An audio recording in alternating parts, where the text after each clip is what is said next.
Drop your questions, drop your doubts. Steve's here sorting all the truth from the cloud. No panic, no spin, no agenda to flatter. Just one simple rule, facts still matter. Facts still matter, say it louder, say it louder. Truth cuts through all the noise, that's power. Steve's in the chat with the real-time data. Drop that spin, we'll fact check it later. Facts still matter, yeah, we're keeping receipts. Headlines fine, but we repass the tweets. If it's news, if it's now, Steve breaks it down. Cause the truth hits different when the facts come out. Good morning, my friends. Happy February the 12th, 2 days from Valentine's Day. If you need to do something, make sure you do that. Thanks for being here. We know you've got choices to make every day, and we're grateful that you choose to spend some time with us, and we mean it. Thanks for being here. There's a gifting goal today. Please consider supporting the channel. Join our team as always. Tapping is clapping. Liking is loving, sharing is caring. Don't forget, we are crowd-funded here. We are tracking towards our 25K goal for the Do Something Tour. Yours truly heading out on the road in April, and we need your help. We just passed the $1,000 mark a couple days ago. We stand at $1,051. Thank you, everyone. We are creating an accounting platform where every dollar that we use in support of what we do will be tracked. You will have full transparency as it's important to us. I'll get you some more details a little bit later this morning on the Do Something Tour. Short term, if you join our Discord, you'll find the link to the Discord, which is in the link tree that's in my bio. You can then find under announcements, you can find the Do Something Tour channel. We are also on Instagram at Do Something Tour. Please consider subscribing to our YouTube channel as we stream on YouTube and Twitch daily. That's a good spot for information. We are gathering information. We will probably be reaching out to our community a little bit further, looking for sponsorship opportunities, all that kind of stuff. Today and tomorrow, if you go to the Facts HQ or factsstillmatter.site, we are raising funds for the Community Action Network of Minneapolis, canmn.org. There's a few items that are dedicated to the community in Minneapolis.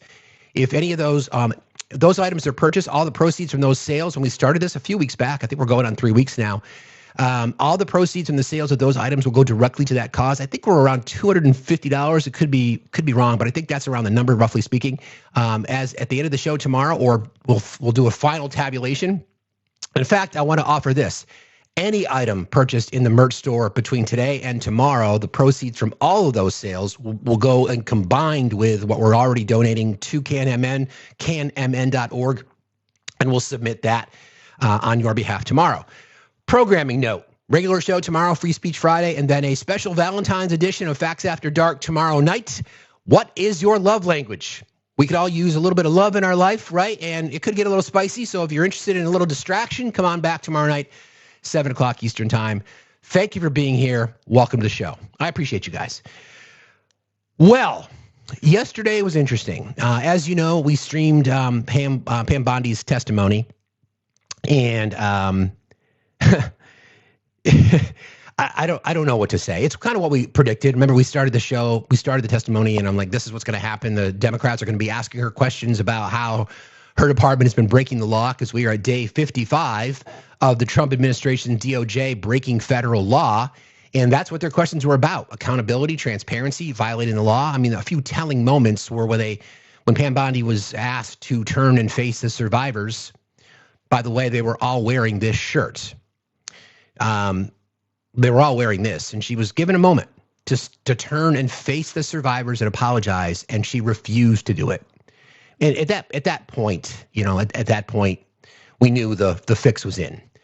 There's been, numerous reporting about lies and removing of witness testimony statements, and obviously she's sitting there posturing, saying that her door's wide open, when actually survivors who were there, all said, we've reached out to DOJ numerous times. They've never taken our requests. They've never returned our calls. They've never returned our emails. They've never offered us an invitation to come in and sit.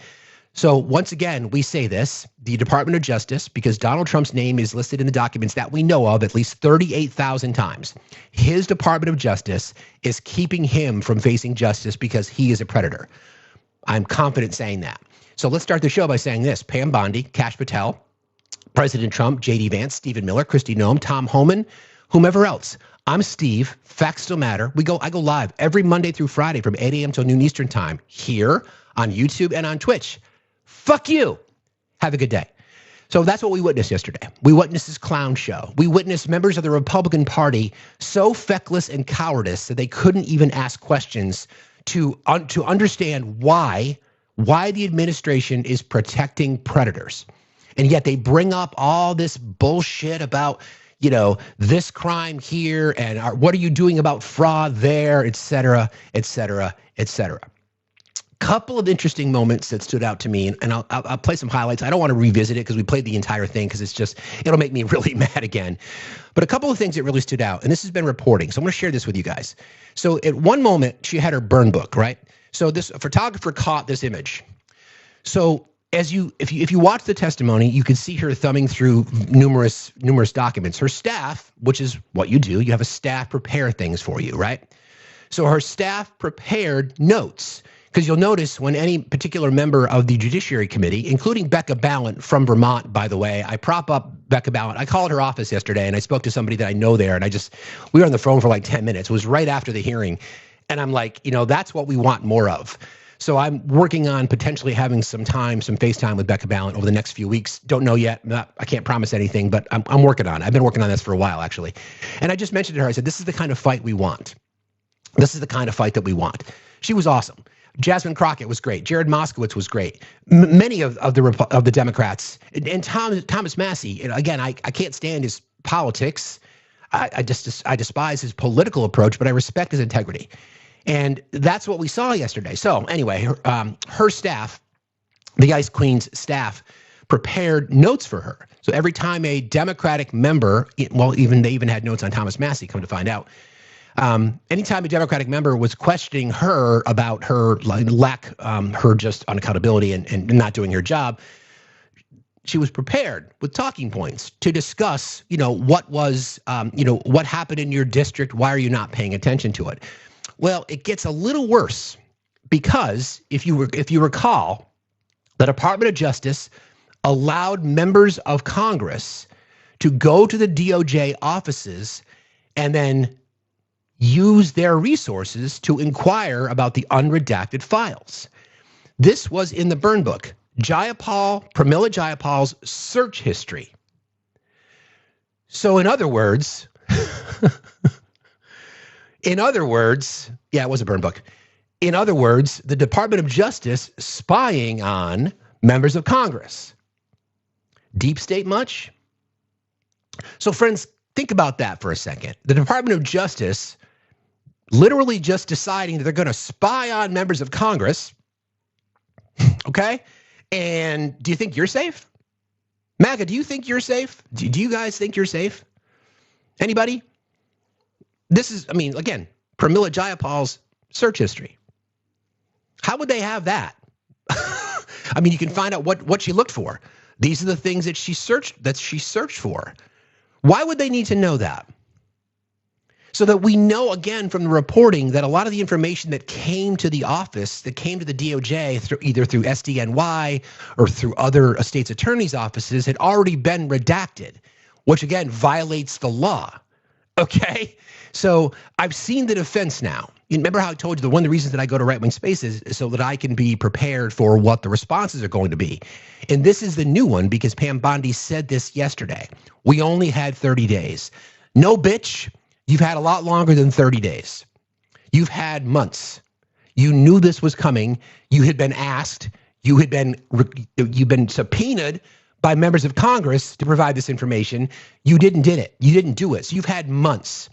So if you want to exclude the entire summer, the law was signed in November. So you've actually had 80. I'm sorry. I'll go back to the topic for the day. Where is it? You've actually had 88 days. Never mind 30. That was when you broke the law. The 31st day is when you broke the law. But you have had 88 days. Don't forget, we just got a new 3 million with 3 million more to go just last week. Okay? So you've had 80 plus days, nearly 3 months. You could find the time to unredact the names of survivors, but you couldn't find the time to unredact the names of perpetrators? She lied. And you know how bad it is? You know how bad it is for the administration when, let me see if I can find this. This is reporting from the AP. Fox News alienated its viewers after the network ran hours of endless coverage of a high-profile kidnapping, Savannah Guthrie's mom, which aired instead of a bipartisan hearing grilling of President Trump's DOJ goon, as they say. So, like, I think it's hilarious that, I'll get to the rest of the story in a second here. Hang on. Attorney General Bondi testified for hours on Wednesday. The hearing was Bondi's first testimony before Congress since the DOJ released millions of files related to disgraced P3DO, JE, and others. Fox viewers saw almost none of it, as in total. The Trump-friendly channel aired less than 10 minutes of her nearly 5-hour testimony. During the hearing, she was frequently combative, melted down at questions, and at one point refused to look Epstein victims in the eye as she faced questions about the Trump administration's handling of the files, among other topics. Fox spent a few minutes of airtime summarizing Bondi's hearing and playing a few particularly fiery clips rather than airing it in full, as other cable news channels like CNN, MS Now did. The network and AP, C-SPAN. The network instead spent the vast majority of its daytime coverage focused on the 84-year-old the search for 84-year-old Nancy Guthrie's kidnapper in Tucson. The channel's nonstop coverage of the search for the mother of Today Show host Savannah Guthrie angered several Fox viewers. Quote, "For the first time in over a year, I am turning off Fox News due to their seemingly nonstop coverage of the Nancy Guthrie kidnapping. What the hell is going on?" One viewer wrote on social media. Quote, "Way over the top with the Nancy Guthrie. Sometimes I think it's an excuse by Fox to get out of reporting the news," one viewer said. Really? Yeah, no shit. Quote, at Fox News, quote, "I feel like you are now a subsidiary of TMZ. Can we, in all caps, please report other news?" Another angry viewer wrote, "Or maybe devote the same amount of time to missing children. This isn't reporting, it's sensationalizing." Just turned off Fox News as it broke for commercials saying they would come back with the latest on Nancy Guthrie's case. Sorry, but coverage is way over the top. Not that I don't care, but there are many more important stories than the 84-year-old mother of a TV announcer going missing. Just turned off Fox as it broke for commercial saying they would come back with the latest on Nancy. Sorry, but coverage is way over the top. Fox programming decisions also caught note of industry reporters. CNN's chief media analyst Brian Stelter also took note of the hearing's absence on the channel. Fox, quote, "Fox really minimizing the Bondi hearing today, likely due to all the Epstein talk," he wrote. In a sign of how poorly this hearing is going for Pam Bondi, writes Aaron Rupar, Fox News has cut away from live coverage, which is highly unusual for a high-profile hearing of this sort.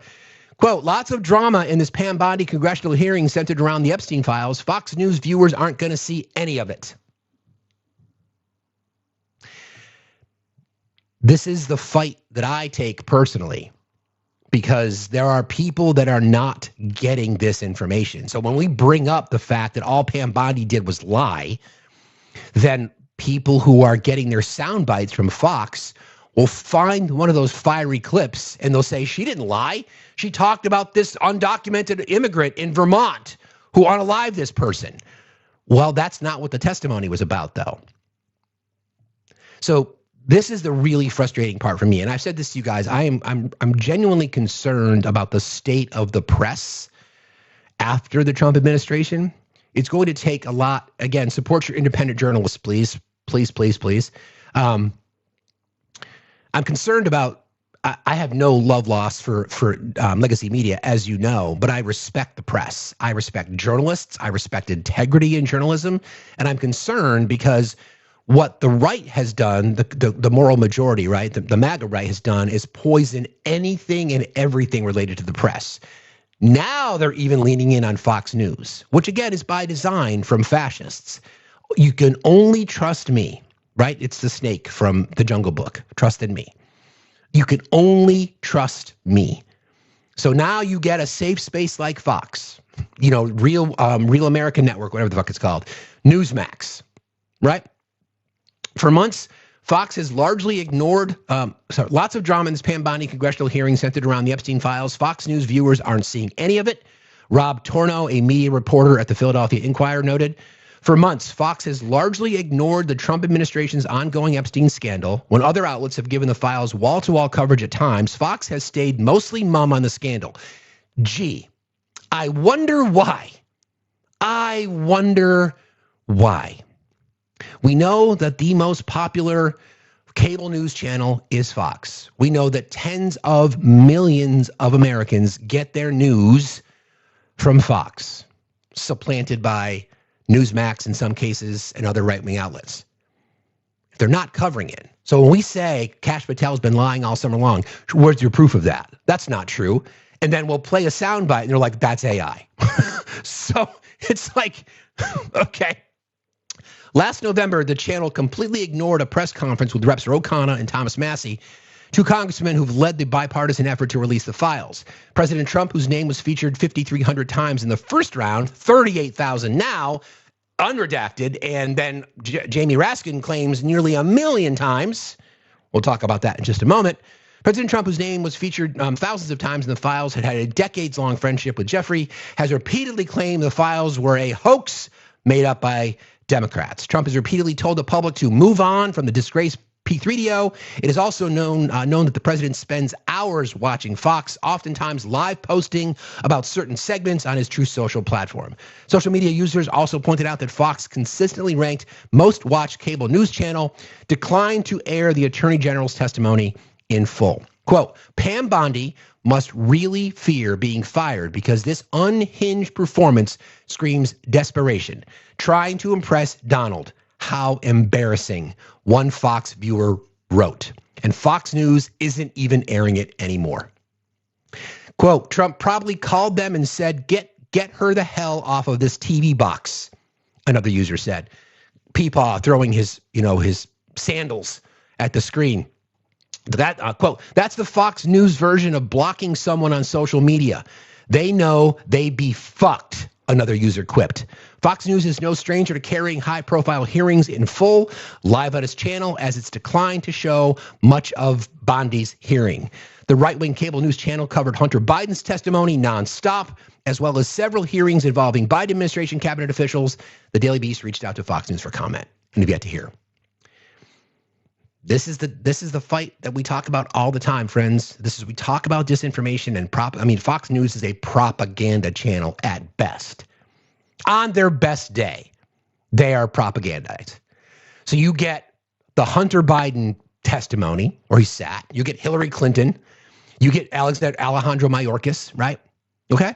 Now listen, I know that congressional hearings can be performative, and yesterday's was as well. There's no denying that. Anybody who's objective can objectively say that it was performative.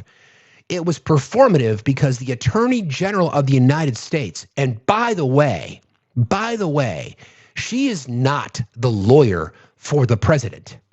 She is the lawyer for you and I. She is the Attorney General of the United States. She has been directed to investigate people, the president's enemies. It's not debatable. Again, another reason why Fox won't cover it. Because Democrats were dropping some truth bombs yesterday about the targeted investigations at the direction of the president into American citizens. Lies about the situation with Don Lemon. Didn't bother to bring up the situation regarding far right-wing nutjob, Ms. Gonzalez, I believe is her name, when she went into the church, when she stormed into the church without press credentials, disrupted a service, a church that was LGBTQIA friendly. No comments about that, right? No charges there. But of course, they don't want you to know that. And the lies that Pam Bondi told, pivoting to the stock market at one point.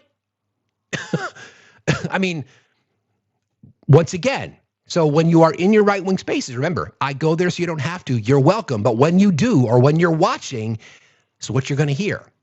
I've already seen tweets about it. I've already seen people in lives talking about how great she was yesterday, how she pushed back, how she scolded the politicians, right? Flat out lying, calling a member of Congress, calling Thomas Massie TDS. You're a weak politician? Okay. I mean, what more do you see? I mean, what more did you need to see? It's funny because just before the show started today, my son called me, my oldest. He's like, Dad, did you watch the hearing yesterday? I'm like, yeah, we streamed it. He's like, what do we do? I'm like, what do you mean? He's like, it's just disgusting, right? I'm like, yeah, it is. He's like, the survivors were standing right behind her, and she refused to even acknowledge them. And I could hear him getting emotional and angry about it, right? And I'm like, I know, man. He's like, so what can we do aside from winning? So when we win the midterms, that's my kid thinking positively. When we win the midterms, what's that going to look like? What's that going to look like, right? Who's going to do what and how? And we talked about it. I said impeachment, whatever that would look like. But this is to the point now where there's no one accountable. The agency that's supposed to investigate these kinds of things, like, for example, lying to Congress, because she did. She took an oath and she lied. She flat out fucking lied. There's no denying it. And then you pivot to the fucking stock market and you call Donald Trump the greatest president in American history and the most transparent administration ever? Are you fucking kidding me? If by most you mean least, then you're right. So where does this go? I don't know. But this shirt is getting a lot of attention. And thank you, Sam, for putting this together. And thank you, Gregory, for making this background last minute. This is the shirt that the survivors were wearing. The truth is, Epstein survivors are still waiting to release the files. The blue butterfly symbolizes transformation, hope, and renewal. Here are some of the key interpretations. Transformation. Blue butterflies often represent personal growth and significant changes in life, mirroring the life cycle of a butterfly from caterpillar to butterfly. Their vibrant color is associated with hope and optimism, serving as a reminder to keep faith and trust in positive changes. Blue butterflies are seen as messengers of the divine, often linked to spiritual awakenings and intuition. Encountering a blue butterfly is considered a sign of good luck and positive transformations on the horizon. These interpretations highlight the blue butterfly's role as a symbol of beauty, hope, and spiritual growth across various cultures.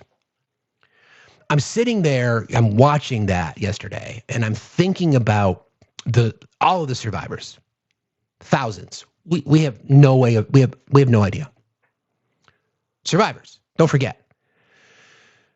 There's reporting in the file about schmurder and about people disappearing and about torture, et cetera, et cetera, et cetera. So thousands of survivors, and how many more that'll never have a voice? And I'm sitting there and I'm looking at the Attorney General of the United States, a woman who knows at some point in her life if she were assaulted. I hope she wasn't. But what's the number? 1 in 3? 1 in 3, which means the amount of people. So how many women were on the panel yesterday? Likely assaulted, right? And she couldn't even turn and face the survivors and say, I'm sorry. We need to do better. 1 in 3 reported. Thank you, Miss Chris. And I'm just, it gutted me. That's the part that I think made me the most angry. Sure, it's going to be performative, and I expect that bullshit from this administration. I always expect that. Like, nothing surprises me from them. But that part there, to literally sit there and say that you care about crime and you care about protecting women and children, the most important thing you can do right now, Pam, because you are on day 55 of breaking federal law, is to do what you say you care about, and that would be protect survivors. Right? And you didn't do it. You instead lied. And you had a burn book. Total fucking Mean Girls bullshit. You had a burn book because you couldn't remember the notes because you were unprepared and you couldn't answer direct questions. Instead, you just obfuscated and pivoted and denied and got angry. And that performance was for one person and one person only, and we know who that is. And that person is the twice impeached, 4-time indicted, sexually abusing fraudster, convicted felon, name on a list, predator, racist. The President of the United States.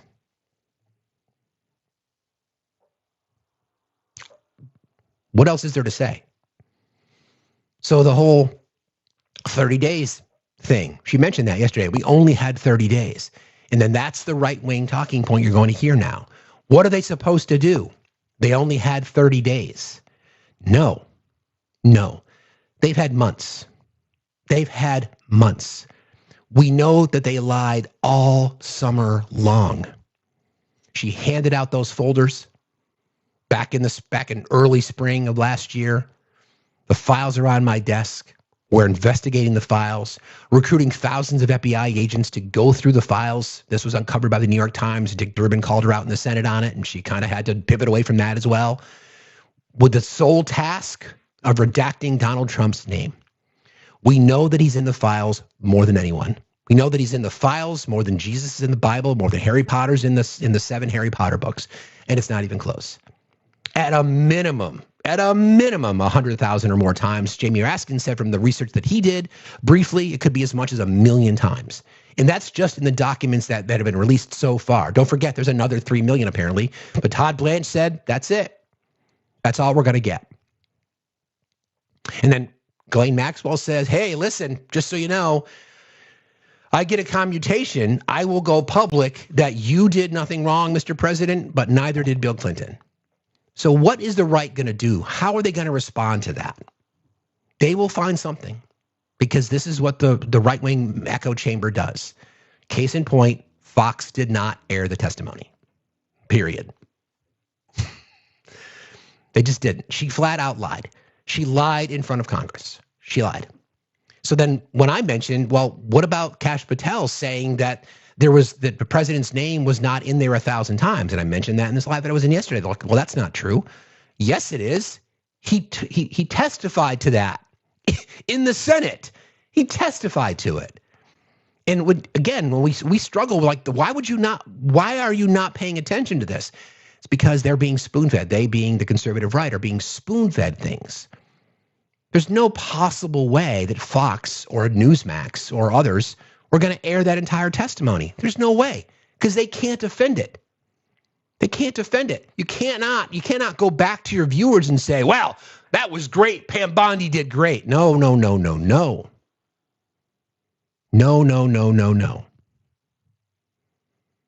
And look, every single presidential administration has culpability. Every single presidential administration, going back to Bush, has blood on their hands as it regards to the voices of survivors. Every single one. The Biden administration, the first Trump administration, Obama, Bush, Clinton, Bush again, every single one. Anybody sitting here objectively can say that. Yes, Ghislaine Maxwell's case was still going through the courts during the Biden administration, but they could have released more information. Should they have? Yes. In hindsight, they should have. No doubt about it. We do know that we got a lot during the Biden administration. We got some of the information from the flight logs. We saw all that kind of shit. Yes, two things can be true. Yes, absolutely. Why did they not? Now we have a federal law that's passed. Bipartisan support. 534 members of the House and Senate, with the exception of one. Clay Higgins was the only person that voted to not release the files. So now we have a federal law. So why then can the right not address that? The reason they can't is because they just are unwilling to accept it. They do not want to accept the fact that the president of the United States, the person that they voted for, is referenced in these files more than anyone. The lies in this whole ABC story that we reported on yesterday about that phone call, there's people on the right now that generally think that clears the president. Are you fucking kidding me? Are you kidding me? It completely blows up the last narrative he had, claiming that he did not know of these crimes. And then he says to the sheriff, well, everyone knew. Glad you finally got him. Everyone knew. If you knew that, sir, and then the excuse now from the right, well, that's uncorroborated. So it's one of two things. If it's uncorroborated, then you can't use it as your defense. If it's uncorroborated, you can't say this clears the president because it's uncorroborated. That's what that means. Uncorroborated.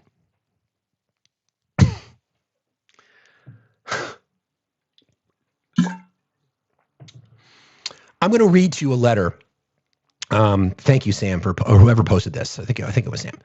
I want to read to you a letter from a creator that I like. His name is John Pavlovitz. And it's, as a dad, I get it. So I'm going to try to navigate my way through this. It's Dear Ms. Bondi, I'm writing to you as an American citizen, a former pastor, and the father of a daughter. I spent today, as much of the nation, watching you speak before the House Judiciary Committee in a state of stunned disbelief. What surprised me is I thought you'd reached a moral bottom many weeks ago. I witnessed you posturing and protesting, feigning indignation in the face of reasonable questions you repeatedly refused to answer. I looked on as you deflected and pivoted, performing the wildest verbal gymnastics to keep from providing the simple clarity that our elected representatives asked for and deserved, and wondered why anyone would do that. I sat incredulous, watching you appear to lie with great ease, even perverse joy seeming to my ears, to contradict both irrefutable evidence and your own words in the past. It was a tour de force in distraction, a true masterclass in gaslighting.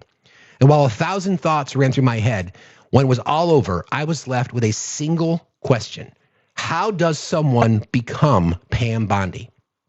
I'm not speaking about your education, your professional experience, or your career path, which are easily retrieved with a few keystrokes. I'm talking about the meandering road to losing one's soul. I wonder how an apparently intelligent human being finds themselves sitting in that chair in front of the watching world in a moment of such gravity, so completely bereft of empathy, so seemingly unencumbered by other people's suffering, and so strident in the face of simple accountability.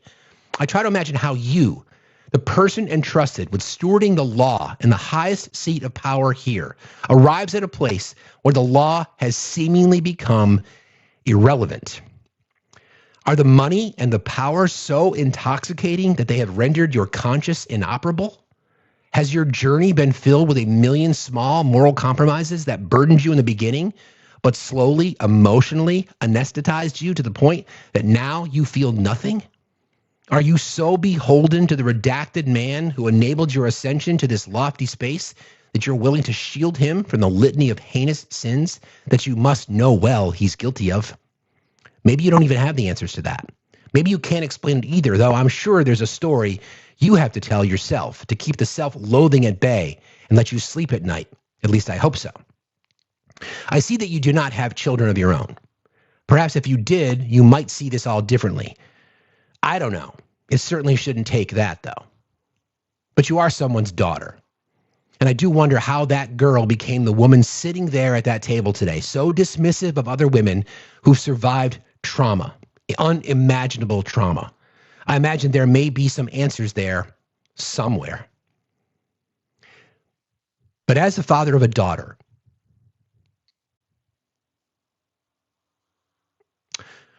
I want you to know that I fully detest what you are doing to so many other people's children right now. I abhor your callous disregard for the daughters who stood courageously before you today, whose eyes you did not have the dignity to look into, women whose black, cavernous hell you know full well because you've poured over it countless times in words, in photos, in videos that are all still being concealed. It sickens me to my core to know that thousands of survivors, girls and young women and boys, not unlike my daughter, have experienced unspeakable horrors and are finding in you not a fierce and willing advocate, not a steadfast warrior who'll deliver them justice, but an unsuspecting, shame-throwing avatar of the men who brutalized them. And if you truly do care for survivors, then I'd like to hear how you justify your treatment of them. They deserve that. We all do. I'm not sure what you believe in, but I'm a person of faith, and my religious tradition tells me that we will all face accountability for our misdeeds and transgressions beyond this life, even if we evade them in this one. That possibility does provide a small bit of comfort, but I hope you don't have to wait that long. I hope you'll face a legal reckoning for any betrayals of our nation that you are guilty of, for the chaos you are willfully creating, and most of all, for the sorrow you are exacerbating for the daughters and the sons throughout this nation who feel less safe and less protected. I stand with and bear witness to those who are afraid because the law seems to be refusing to drag the monsters out into the light because people like you appear so willing to curate the darkness. I hope whatever you got for your soul was worth it to you. It sure as hell isn't for the rest of us. That's from John Pavlovitz. I recommend you follow him on Substack. Great writer. What else is there to say? I mean, what else is there to say? We'll post that in the Discord. Please consider joining. Honestly, like what else is there to say? This is when we talk about how when we ask ourselves these questions, when science doesn't matter, when the facts don't matter, when witness testimony doesn't matter, when court records doesn't matter, when overwhelming evidence doesn't matter, when insurmountable information doesn't matter, the last thing that we have is a plea to humanity. That's it. Please turn and face the women who are survivors. Please turn and face them and at least offer something. At least offer some sort of, I'm sorry this has happened to you. We will do our best to try to make it right. And she couldn't bring herself to do that.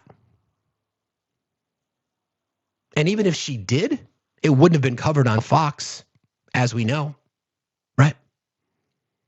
So we all have a choice. We all have a choice. And this goes back to the conversation I had with my son.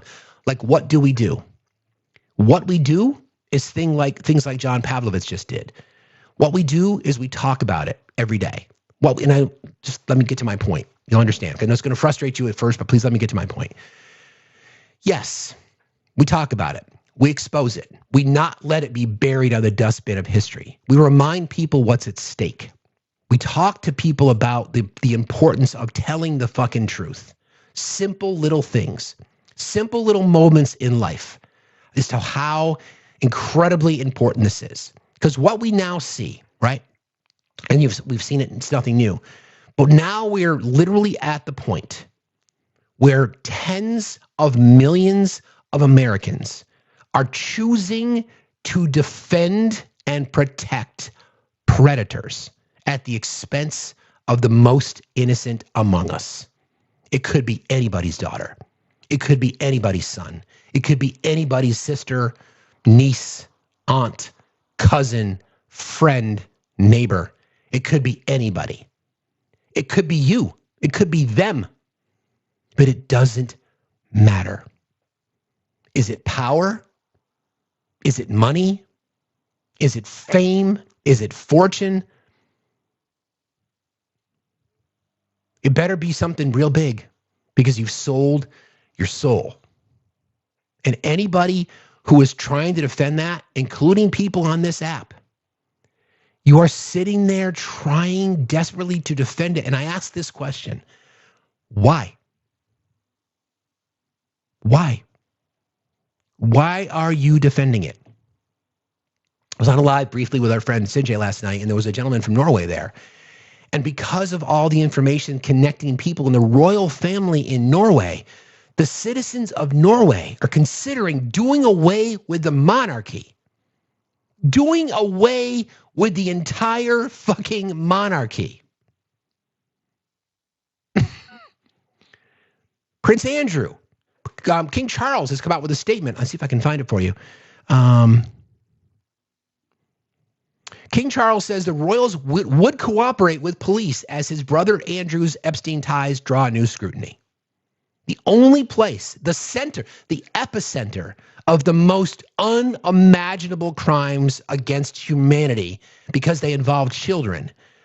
The epicenter is the United States of America, the land of the free, the home of the brave, but also the home of people who built a system who look like me, to benefit people who look like me, to protect people who look like me. The rest of the world is reacting. Business communities, royal families, but not here. Nope, not here. Instead, what we get here is victim blaming and shaming and lies. King Charles indicated that the British royal family would cooperate if police come asking questions about his younger brother, the former Prince Andrew ties to Jeffrey Epstein. The king has made it clear in words and through unprecedented actions his profound concern at allegations which continue to come into light in respect of Mr. Mountbatten Windsor's conduct. A spokesperson for Buckingham Palace said in a statement, while the specific claims in question are for Mr. Mountbatten Windsor to address, if we are approached by Thames Valley Police, we stand ready to support them as you would expect. How about Interpol? I know ICE is in Italy. Why don't you use them? Because apparently aren't they out looking for the worst of the worst? Aren't they violating people's rights in the United States under claims that they are the worst of the worst, that they're traffickers, that they're abusers, that they're grapists? Former Prince Andrew is all of those things. Participated in the trafficking, raped young girls. How about them? Can't we use them? What about Interpol? What about Interpol? What about agencies like that? If the royal family is saying, sure, we're not going to stop you. So the only people that are stopping the investigation into these fucking monsters is the Trump administration, is cowardice members of the law enforcement arm of our government, unwilling to stand and face it. Instead, your fucking soul will burn in fucking hell. Full stop. And for anyone in here, anybody of the little puppies, that was for you, Sam, any of the little puppies that are in here today, if you think Pam Bondi is out there protecting American streets, locking up the most vulnerable or the most heinous, look in the fucking mirror. Because the most heinous crimes circulate around the President of the United States. There is no denying that. There is absolutely no denying it. When are you all going to stand for things that you claim to care about? You claim to care about the preservation of innocence. You claim to care about girls and boys and children. You are so fucking concerned about Drag Queen Story Hour or rainbow flags or books or the LGBTQIA community. You lose your fucking mind whenever it comes up. You lose your mind. You are so concerned about someone's genitals. You want bathroom bans. You want to pass law that represents that completely just attacks and dehumanizes what? Less than 1% of our population? Instead, the President of the United States is connected to a global network so big and so diabolical and fucking monstrous. Where's the evidence? How do we know? There's nothing in here that points to Trump. Clinton, no. Do you understand? Do you understand? How many allegations do you need? You want to sit there and say that Bill Clinton's guilty? Fine, lock him up. I don't give a fuck. If you want to use that logic, then if you want to say because his name and his image and his likeness are in the files,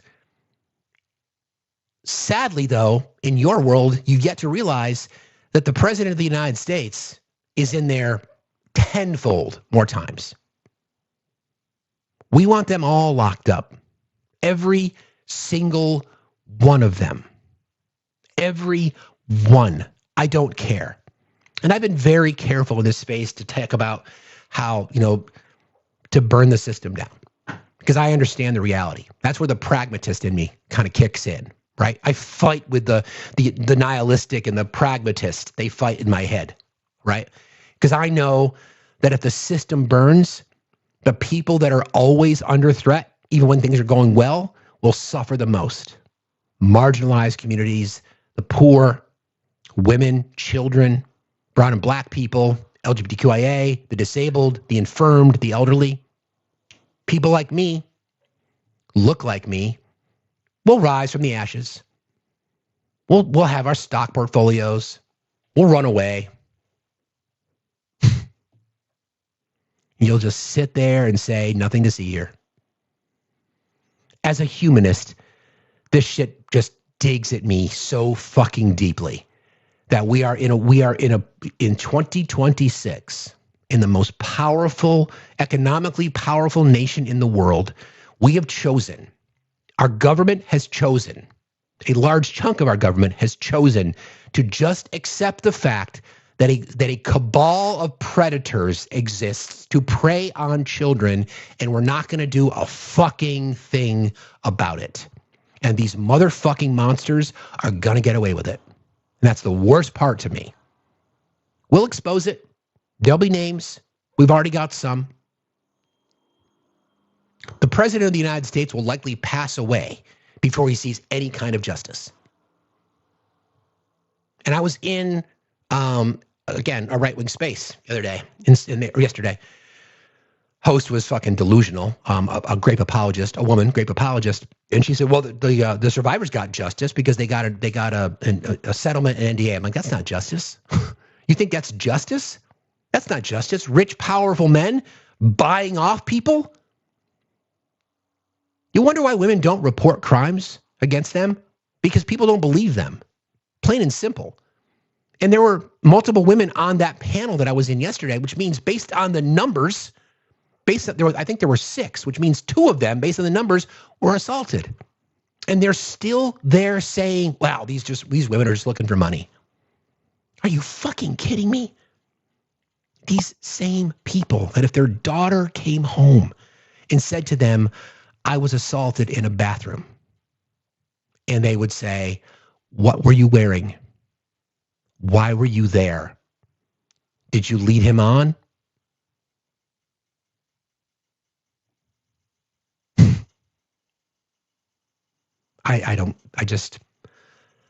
That part I will never understand. That part I'll never understand. And again, just watching the comments scroll by, where were you with the Clintons? Do you understand? Have you listened, instead of sitting in your own fucking stench, have you listened to what people are saying? None of us give a shit who will suffer the wrath of justice. Like I said earlier, every single administration has blood on their hands. Everyone, going back to Bush 1, right? And then Clinton, and Bush and W, and Obama, and Trump the first time, and Biden and Trump this time. Every single one. Every single one. But we are here now. And unlike the past, there is now a federal law that requires full and complete transparency. You don't want to focus on that. You really think that people are going to come to the defense of Bill Clinton? Really? Do you genuinely think that people are going to come to his defense? No. No. Nope. And it's the same sort of thought process that, Renee Good shouldn't have been in that position. Like it's her fault she got murdered. Alex Preddy shouldn't have been in that position. It's his fault that he got murdered. Children, kids, 9, 10 years old, and some of the reporting is that even younger, toddlers. It's their fault they were there. So I was asked this question yesterday because there's reporting on this story that a lot of the girls that were teenage girls, who were recruited and abused, then became then being used to go out and solicit more children, being paid a few $100s to be brought into this network. And I was asked, don't you think that they're responsible too? And I'm like, no, they're survivors. What choice did they have? They were teenagers. They were manipulated.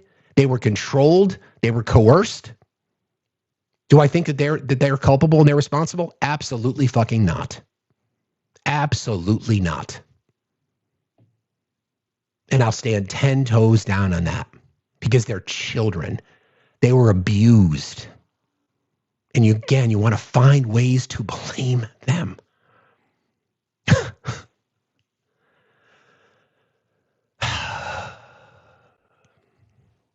It's just never going to end. They're going to get away with this shit. Hi, Elizabeth. How are you today? I'm great. How about you? I'm okay. What's on your mind? So I wanted to say two things real quick. Well, one's a question. I'll say my comment first. For all the people who say that white privilege is not real, this is the epitome of it. Mm, Because if it was a black man or a Hispanic man or anybody else without that white skin with power, they would be in jail 10 times over. likely. And I think, and it's and that's that, I mean, there it is right there in front of us. But my other question you're the one that encouraged me to go vote and do the absentee ballot and all that kind of stuff. Yeah, I remember that. And now I'm fully registered.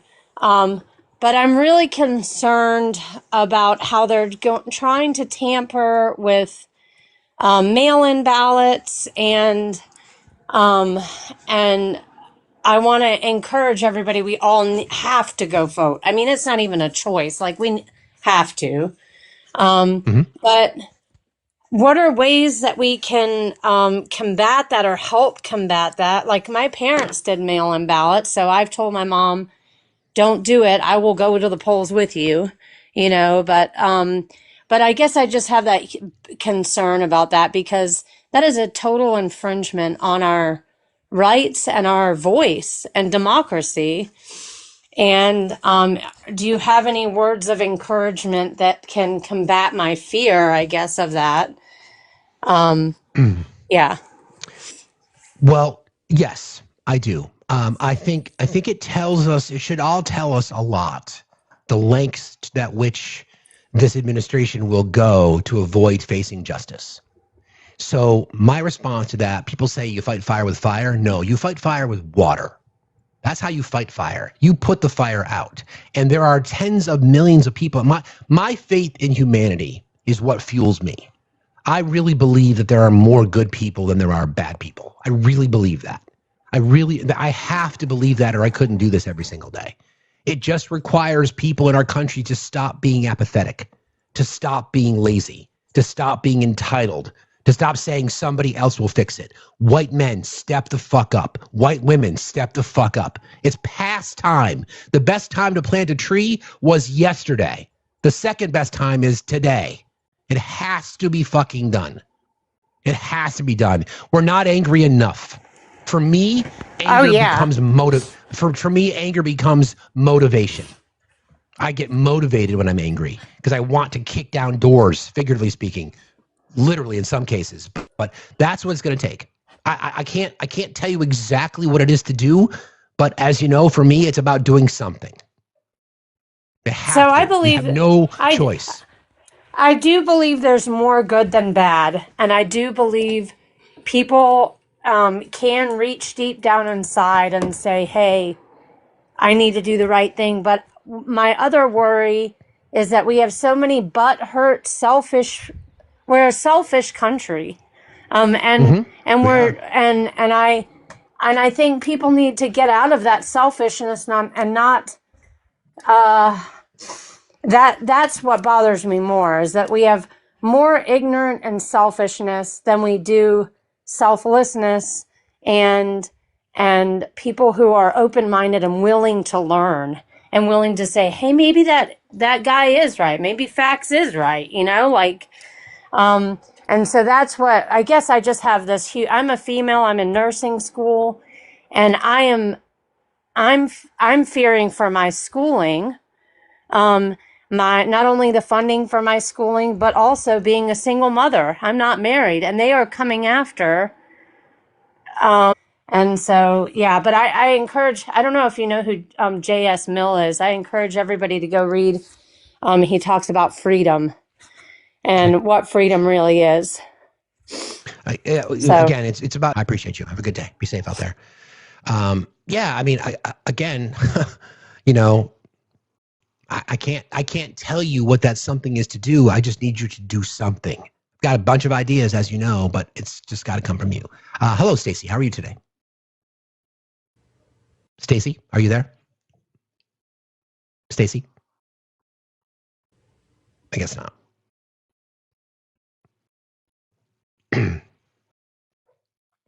Got to stay focused. Got to stay motivated. Got to get angry. Good morning, friend. How are you? Not worth asking, but that's okay.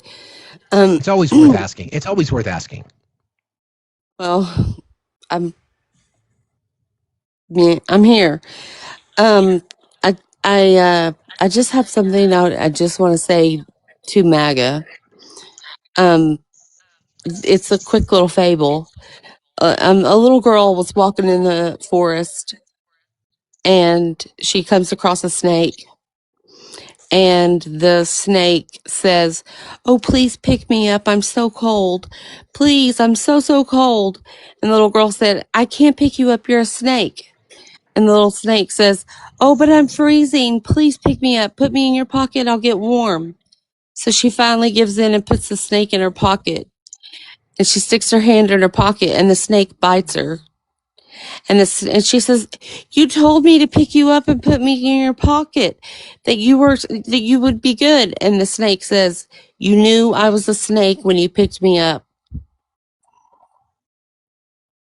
Yeah. Yeah, that about sums it up. That about sums it up. Keep your chin up. We're fighting. We're fighting for people like you. Okay. Thank you. You got it. I'll talk to you later. Okay. That's a great. It's a great fable. Yeah, you knew I was a snake when I picked you up, and that's the whole thing that we say every single day. We know, right? And people, TDS. All you do is talk about Trump. Well, the problem is, the problem is you don't talk about Trump enough because you vote for a man who doesn't give a fuck about you. You voted for a guy who used you, who said, I am your redeemer. I am your redemption. He swung the watch in front of your eyes and you bought it, hook, line, and sinker. And now you are in a place where if whatever you might have left of morality and humanity is in question, because there is no denying the evidence of his involvement in this global sex trafficking ring. There is no denying that. You cannot run from that. There is no denying it. But instead, you have chosen to say it's everyone else except for him, because there can be no way this guy who told me he was going to protect me, he was going to be fine, I could pick him up off the ground and put him in my pocket and I'll be fine. And why did he bite me? Because that motherfucker was a snake from day fucking one. That's on you, not on us. That's on you. No one else to blame but yourself. We told you. We tell you over and over and over again. But you lost your soul at some point. Maybe you never had one. I don't know.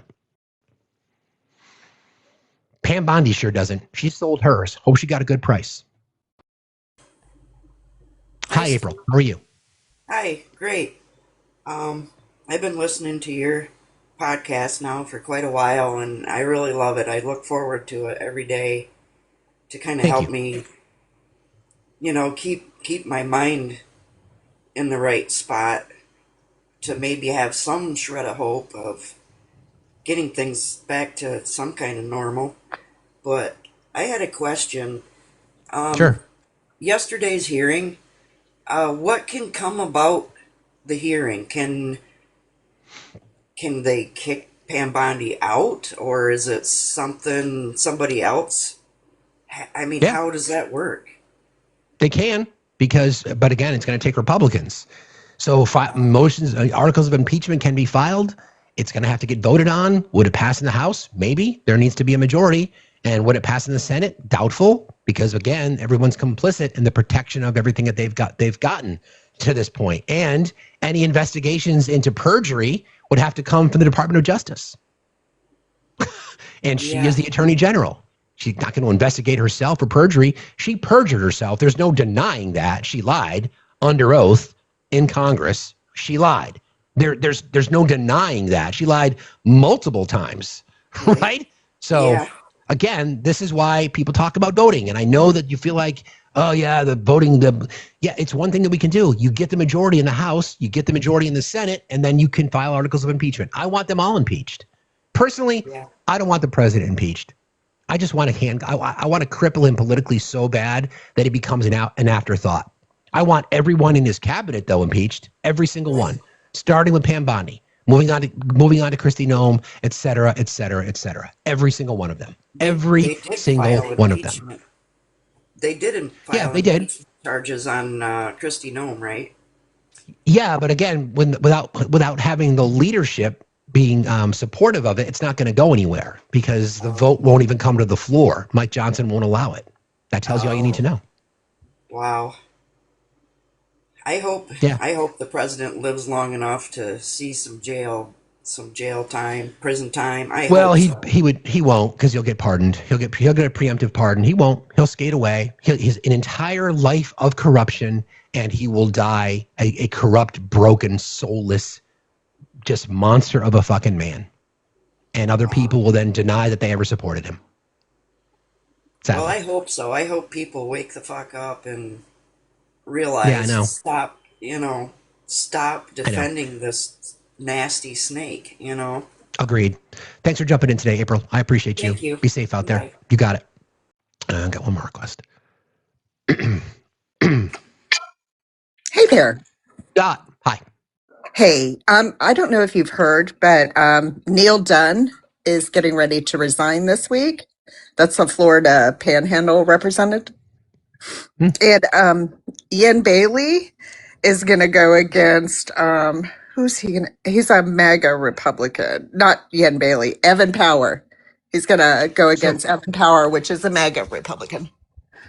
So Neil Dunn is I'm not familiar with the name. He's a Republican in the Panhandle. Okay, so that's Matt Gates's area, right? That's in that part. That's what used to be his part of the state in Jacksonville area, up in that. Interesting. So that if that's the case, then all of a sudden that majority sinks down to no votes. Then you have none. Correct. So, yeah. So a tie in the House means no legislation passes. It's not like the Senate where there's somebody who breaks the tie. Not Jacksonville, Tallahassee. Thank you for that happenstance. Yeah. Okay. We'll track that. I'll look into that. Thanks for bringing that to my attention. I appreciate that. So that'll be no ICE funding, no anything until, and it's this summer when that special election happens. So interesting. Thanks for that tip, Blue Dot. I appreciate you. Have a good day. Have a good day out there. You too. We'll look into that because there was that rumor, right? There's going to be a whole bunch of resignations, as many as 25 or 30, right? The majority, as it sits right now, is one vote, right? It's 217 to 214. I think that's the split because I think is there still 2 open seats? I believe there's still 2 open seats. 3 open seats, 2 or 3.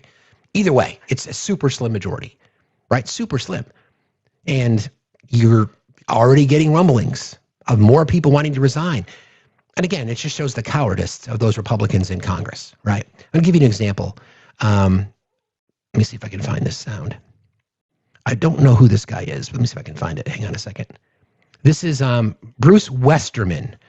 Need to figure out where Bruce Westerman, what district he represents, but he's a Republican. He's leaving the floor. He's leaving yesterday, and he's asked some questions about the Jeffrey files. Here you go. I didn't see that. Have you gone? Hang on one second, guys. Let me fix something for you. Stand by. Give me 1 second.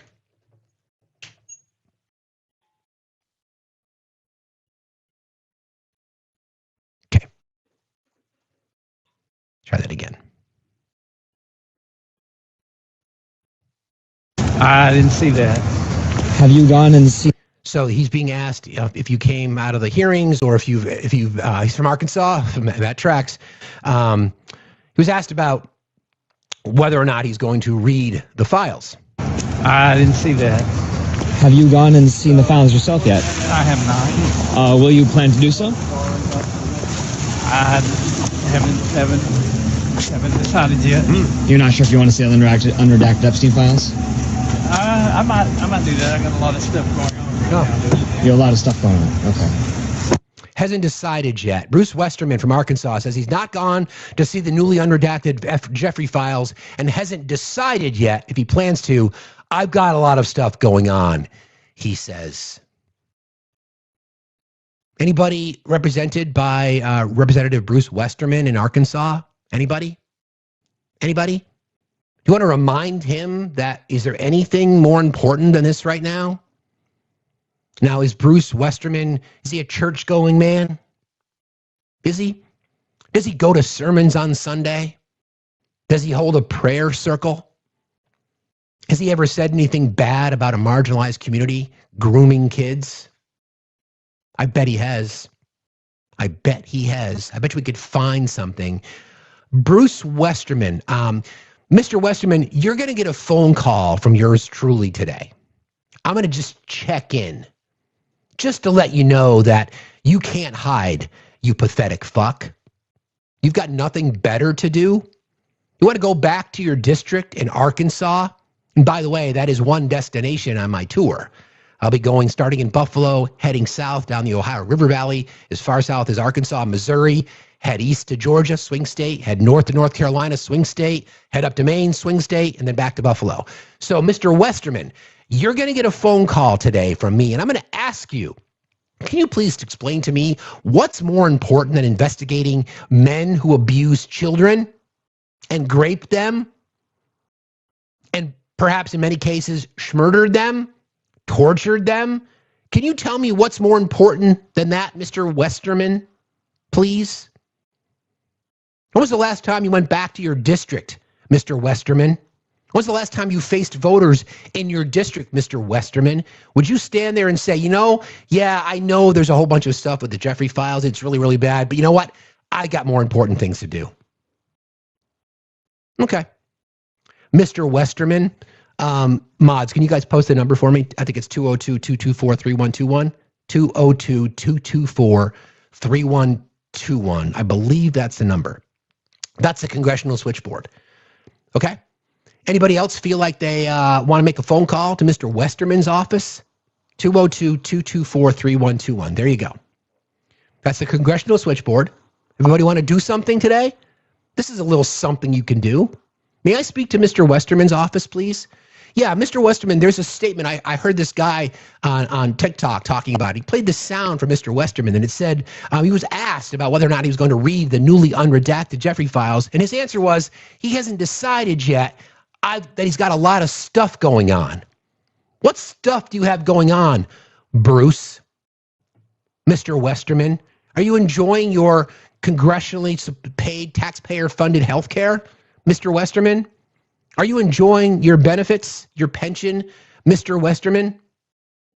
Are you enjoying your expense account, your per diem, Mr. Westerman? Do you enjoy your cozy office in D.C. in the Capitol, Mr. Westerman? Do you enjoy your expense account, Mr. Westerman? Do you? What could possibly be more important, Mr. Westerman, than investigating perpetrators alleged of the worst crimes imaginable? I've got a lot of stuff going on. I haven't decided yet if I'm going to look at the files. Okay. Good to know. Just want to make sure I was tracking with that. Just want to make sure I understood. Just want to make sure. Thick and Nugget, how are you today? Hey, Steve. Man, Hi. I'm like 40 minutes into listening to the hearing from yesterday, the 5-hour hearing, and this is insane, man. It's become abundantly clear that money matters way more than morality, and loyalty matters more than the law. And we've all got a lot of stuff going on as well in our lives. Sure But I find myself every night before I fall asleep just putting keywords into this damn Epstein file, dude. And it's insane, man. It's insane. It's disgusting. And the way that they are just, the way that she's able to pivot and you have the Democrats on one side asking her a question, and the chairman will switch over to the Republic side, and then what? then the question doesn't get answered. Like, this is crazy. So anyway, I'm just coming in to say once again, man, I love you. You're doing a good job, and you're appreciated. And this is all we can do at this point is share the good word, man. I agree. I appreciate you, friend. Thanks for being here today. Have a good day. Be safe out there. You too. All right. Yeah, look, I tell my mods this every once in a while. Dad has to come in and say, hey, y'all, go cut some grass, right? I got you. All right. This is my thing. I got you. I will report. I don't need you to spend as much time looking at this stuff as I do.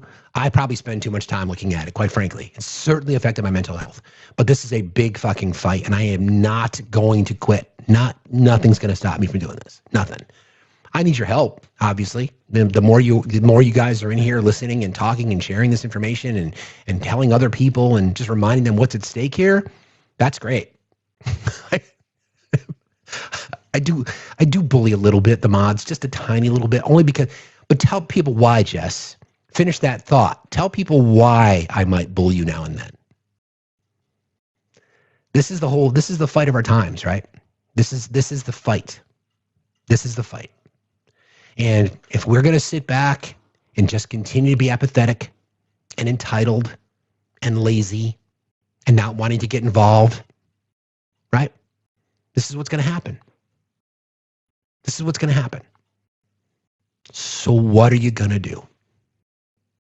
I've said this before. There's 342 million Americans currently in our country, whatever the number is.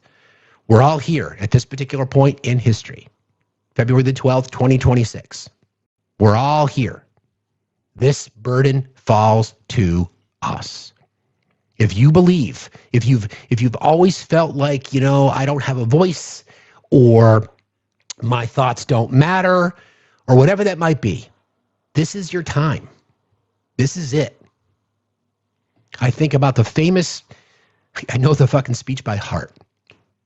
From the movie Miracle, Herb Brooks in the locker room before they play the Russians, and in his Minnesota accent, he says, great moments are made from great opportunity. That's what you've got here tonight, boys. That's what you've earned here tonight. This is your moment. This is it. This is why you're here. You may not believe that. You may not look at it that way, but that's how I see it. This is why you're here. You were put here, whether you believe in divine intervention or not, I don't care. That's not what this is about. You're here now. You're here now. You can see what we see. We joke about this, about you guys being the smartest chat on TikTok. Sorry, Sanjay. I'll throw you a little love because there's a lot of crossover, but you are all the smartest, most compassionate, not nicest, most kind chat there is. And I need you to fight. I need you to be so fucking angry that you are gonna even gonna challenge your own belief set about what you can do. Because if we just stand for this, because that's what this administration thinks, right? They don't think anybody's gonna stand up because that's our history. When you call that number, what do? You ask to speak to Mr. Westerman's office. That's what you do. That's what you do. If you need me to write a script for you, I will. I will. I think I did write some. I think there's some in the Discord. You pick up the phone, you call 202-224-3121, do a little bit of research, find out the name of every Republican that was on that hearing yesterday, and then you just run down the fucking list. If you got time to do it, do it. It doesn't matter if you don't vote for them.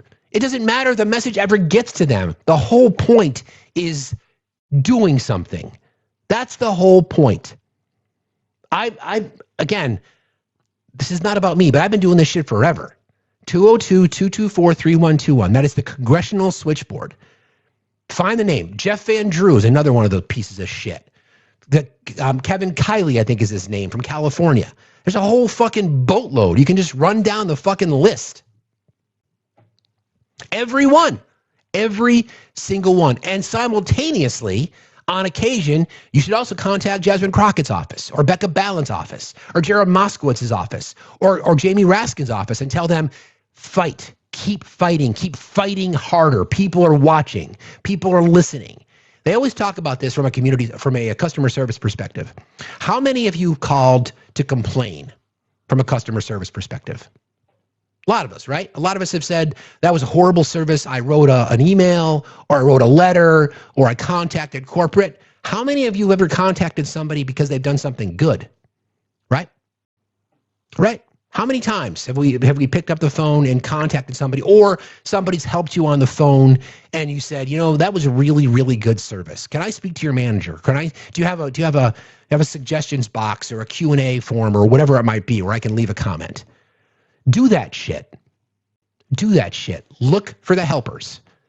Those are some things that we can all fucking do. I'm not talking about glazing. I'm not talking about just sort of disingenuous bullshit, performative stuff. I'm talking about real, sincere appreciation for people who are willing to do the fucking work. People in our nurses, teachers, they take so much shit every fucking day. Every day. Teachers are blamed for this. Nurses and doctors are blamed for that, et cetera, et cetera, et cetera. And all they try to do is their job. And they try to do it to the best of their social workers, volunteers, EMTs, people that are on the front lines fighting for us every fucking day. And our government, led by a malignant narcissist, predator, sexual assaulter, fraudster, criminal, racist, and many of us as Americans can't be bothered. Well, be bothered. We might need a new shirt. Be bothered.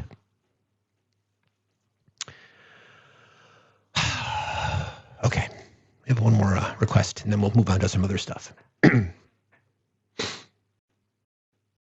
Yeah, you're right, MS. Social workers are getting... kindergarten teachers underpaid. You guys know how I feel about public education. I want to overfund it. I want the public education system in our country swimming in so much cash. I want to have the arts and humanities programs developed.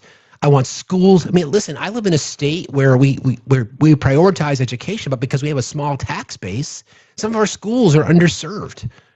And that's just unfortunate. We had an incident in my daughter's school day before yesterday, where somebody put a swastika on a bathroom wall in the middle school. In the middle school. In the Communist Republic of Vermont. The school immediately took action. Immediately. Researched it, and the child was expelled. This shit happens everywhere. It doesn't matter where you are. It doesn't matter. It does not matter where you are. There is hatred everywhere. There is disdain everywhere. There is dehumanization exists everywhere. And I get so many amazing messages from our community all the time. They're sprinkled in with the death threats that I get, which is par for the course, but whatever. People ask, I'm angry. And my response is, I'm glad. And my next response is, what are you going to do about it? And I still hear people discussing, this is going to mean civil war. And listen, if it does, it does. It's not going to change my approach to being a humanist, right? To caring about my neighbors, my friends. And then when you ask people, the racist Trump supporters that exist out there, they talk about American culture, and then you press them on it, and they think American culture is NASCAR. And they don't even know the history of bootleggers, do they? Of course they don't. Or they think American culture is capitalism. Or they think American culture is, looking out for your neighbor. No, when you say American culture, you mean white culture. That's what you mean. We know. We know exactly what you mean. Because they're still defending the racism. They're still defending that. So I did a little bit of, I found this great students of history. I read a lot of their stuff that comes from there because I'm a big history buff. And as we've discussed many, many times in the past, history does not repeat, but it rhymes. And part of the white nationalists' view of history is that they don't want history taught. So when we talk about how our country was built on white supremacy and racism, all we have to do is look back in time, right? So I'm gonna read this to you real quick because it talks about the party switch. And the reason that I think it's important is because When we see a large voting block of people who don't think what Donald Trump did with regards to the Obama is racist, that's because they're racist too. You can't defend a racist unless you're racist, okay? So the title of this is The Great Switch, How the Republican and Democratic Parties Flipped Ideologies. Most of you know this, but I like this because it's a synthesized version. So I'm just going to read it to you. Democrat and Republican parties have not always had the same ideals that they have today. In fact, America's two dominant political parties have essentially flipped ideologies in the time since they were founded. The Democratic Party was founded in 1828, while the Republican Party dates back to 1854. In its early years, the Republican Party was considered quite liberal, while Democrats were known for staunch conservatism. This is the exact opposite of how each party would be described today. This change did not happen overnight, however. Instead, it was a slow set of changes and policies that caused the Great Switch. At the outbreak of the Civil War, Republicans controlled the majority of northern states. The party sought to expand the U.S., encourage settlement of the West, and help to fund the Transcontinental Railroad and state universities. Additionally, because of growing tensions over slavery, many Republicans became abolitionists who argued against slavery. Democrats represented a range of views, but shared a commitment to Thomas Jefferson's concept of an agrarian farming society. They viewed the central government as the enemy of individual liberty. Because most Democrats were in southern states, they fought to keep slavery legal. Post-war Civil War policy. As the war came to a close, the Republican Party controlled the government and used its power to protect formerly enslaved people and guarantee them civil rights. This included the 3 Reconstruction Amendments. We'll get into those in just a second, which won Republicans the loyalty and vote of America's black population. Unsurprisingly, most Democrats disapproved of these measures. However, a change had begun in the Republican Party following the Civil War. Northern industrialists had grown rich from the war, and many entered politics afterwards. These new wealthy politicians did not see much sense in supporting the rights of black Americans anymore when the nation was still largely white. By the 1870s, many in the Republican Party felt they had done enough for black citizens and stopped all efforts to reform the southern states. The South was left to white Democrats, and the repressive policies towards black citizens after the Compromise of 1877 ended Reconstruction. With the end of Reconstruction, the solid South voted Democratic presidential candidates for the next 44 years. Almost 60 years later, the Great Depression became a catalyst for a massive political shakeup. The Republican Party had continued to be dominated by wealthy businessmen, which meant they had come to favor a laissez-faire policy that supported big business. These policies were effective when the economy was booming, but were disastrous when it wasn't. When the economy crashed in 1929, the Republican President Herbert Hoover opted not to intervene, earning him and his party the ire of the American public. FDR, a Democrat, sensed the need for change. He campaigned on a promise of government intervention, financial assistance, and concern for the welfare of the people. He won the 1932 election by a massive landslide. It was FDR's campaign policies that caused a major shift in party ideologies. Republicans opposed everything about FDR's government. Primarily, they saw the growth of large government as harmful to the Federalist foundation of the nation. This, too, has come to define the ideals of the Republican Party. Civil rights movement. Race inequality began to return to the center of politics in the 1950s and 1960s. Race did not necessarily fall into a party viewpoint at this point. Instead, it was more of a regional issue. Southern Democrats and Republicans both opposed the early civil rights movement, while Northern Democrats and Republicans began to support legislation as the movement picked up steam. In 1964, LBJ signed the Civil Rights Act into law. In the 1964 election, Republican candidate Barry Goldwater publicly opposed the new law, arguing that it expanded the power of the federal government to a dangerous level. It was his argument that led to a final, decisive switch. Black voters who had historically been loyal to the Republican Party because of the 1866 Civil Rights Act had already been switching to the Democratic Party. However, upon hearing Goldwater's argument against the 1964 Civil Rights Act, the majority of black voters left the Republican Party in favor of the Democrats. They saw the Democratic Party as advocates for equality and justice, while the Republicans were too concerned with keeping the status quo in America. As the 60s and 70s continued, Democrats sought reform in other places, such as abortion and school prayer. White Southern Democrats began to resent how the Democratic Party was intervening into the rights of people. By the 1980s, the white Southern Democrats had become Republicans, and the majority of the South was now Republican. Republican Party now is solidly conservative, while the Democratic Party is liberal. That's a summarized version of the party switch, okay? I think it's important because, as you know, the Voting Rights Act is on the block at the Supreme Court. They talk about Reconstruction. What's interesting is that it took multiple constitutional amendments to preserve the right to vote for black people in our country. Between 1865 and 1870, 3 amendments to the Constitution were ratified, which would become known as the Reconstruction Amendments. Numerically, they are the 13th, the 14th, and the 15th Amendment, okay? The 13th Amendment abolished slavery and involuntary servitude, except as punishment for a crime. It passed Congress on January the 31st, 1865, a few months before President Lincoln was assassinated.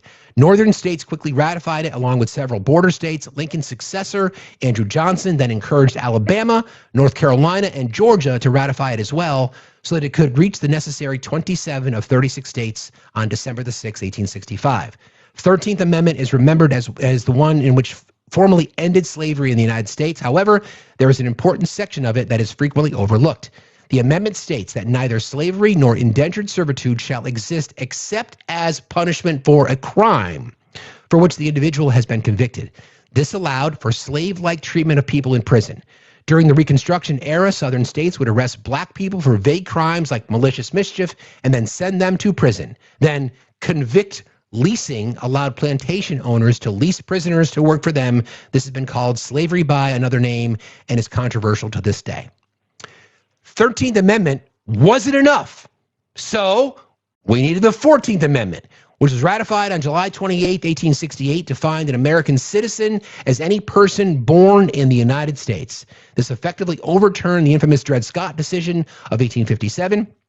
It also stated that no citizen could be denied equal protection under the law. This equal protection clause is one of the most important aspects in all of American government. It mandates that individuals in similar situations be treated equally by the law. The 14th Amendment was bitterly contested, particularly by states of the defeated Confederacy. Think about that. Think about January 6th, Confederate flag in the Capitol. What do we see symbolically connected to Trump signs and flags everywhere? We see the Confederate flag flying. And of course, people will try to defend that. Oh, it's my heritage. Okay, got it. Particularly by the states of the defeated Confederacy, which were forced to ratify it in order to regain representation in Congress. It was the first sent to states in June 1866. It took a full 2 years before enough states ratified the 13th Amendment to become law. The Emancipation Proclamation wasn't enough. We needed the 13th Amendment. The 13th Amendment wasn't enough. We needed the 14th Amendment. The 14th Amendment wasn't enough, so we needed the 15th Amendment. Guaranteed black men the right to vote. The actual language of the amendment said that no man could be denied his voting privileges on account of race, color, or previous condition of servitude. The amendment passed in Congress in early February 1869, and again, there was a difficult fight for ratification. Eventually, enough states formally ratified the amendment and became part of the Constitution on March 30th, 1870. This provided millions of formerly enslaved men the opportunity to finally participate politically in the United States. And as you know, black men, that was in 1870. It took another 50 years for women in our country to have the right to vote. And then we needed legislation connected to the Civil Rights Act. And we can point a direct line at the obstructionists. It's always been conservatives. Always. It has always been conservatives. And now, the conservatives we have in our government, what are they doing? Obstructing the rights of others, including denying justice for survivors of grape and P3D-ophilia and schmurder and torture. Is it a lot to ask for the people who've been harmed to have their day in court? Is that a lot to ask? Apparently it is. Apparently it is. our Attorney General, lying to the American people yesterday. The American people. Caroline Leavitt lying about Donald Trump's racism. People who support this conservatism don't think what Trump did was racist. Well, look at all the things he's done for HBCUs. Do you understand what tokenizing is? Well, look, he put Alice Johnson as his boarder czar. Alice Johnson, a convicted drug dealer, black woman. She's now responsible for determining who gets a pardon. Speaking of pardons, we're going to talk about that in just a moment. And here we are. Here we sit. I just want health care for people. I want human dignity to be respected. I want the rights of marginalized communities to be supported. I want public education overfunded. I want a tax code that benefits the middle class. I want to rebalance the Supreme Court so it's not heavily conservative for the next 20 years. I want to overturn Citizens United to get money out of politics. I want to address a public health threat, which is the #1 cause of death for children between the ages of 1 and 18 are firearms. And I want to responsibly address that like millions of other Americans want to do as well. I want women's rights to their bodies protected so they can decide what to do. That's fucking radical. That's radical in 2026 in America. I'm considered a threat to the conservative way of life. I'm considered anti-American because I want those things. Thank you. Meanwhile, the Attorney General of the United States, who is the people's lawyer, not the president, would not face survivors of some of the worst crimes imaginable.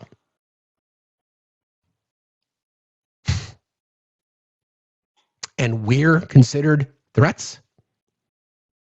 Queens in the chat, this message is for you. MAGA Republicans and the moral majority and the Christian right are terrified of you. They are absolutely terrified of women. They are so scared of you. Give them a reason to be. Give them a reason to be. White women, you need to step up. You know that. I can't be that voice. I can encourage, but I need other white women to call each other out. I got white men. I got that covered. Fellas, I'm sick of your fucking bullshit. I am no longer going to accept you saying, well, what am I supposed to do? You're supposed to say something. You see bad behavior, you fucking call it out. If that means you get your ass kicked, then so be it. Maybe you getting your ass kicked allows the person who's under threat to get the fuck away. Do you understand? Do you get it? Do you get it? Do you understand what we're talking about here? Where is your fucking anger? Why are you not addressing what? Where are the conservative, the non-MAGA Republicans that we say exist? You watched that shit yesterday? Where the fuck are you? Why are you not on the phone saying that was despicable? I have a daughter, or I have a sister, or I have an aunt, or whatever. Alex Preddy was a defender of women. Absolutely. Listen, I'm not a safe space, okay? I don't label myself as that. That has to come from other people. It's all men until it's no men, period. I am not asking you to trust me. I wouldn't. You don't know me. I wouldn't. There's no way I would ever expect that. I will fucking earn it. And I want other men to fucking earn it too. It's about fucking time. It just guts me that there is just no courage to stand up for the things that should be the most important. No courage. None. White men, white women. Good point. I can be an accomplice. I have to be told I'm an ally. Gentlemen, we have no choice. You cannot be one of those men. You cannot be one of those people. Can't handle it, Jeff? Too busy gaslighting? I thought, are you up in your feelings, Jeff? Don't want to hear the truth, Jeff? Can't handle being called out as a privileged white man, Jeff?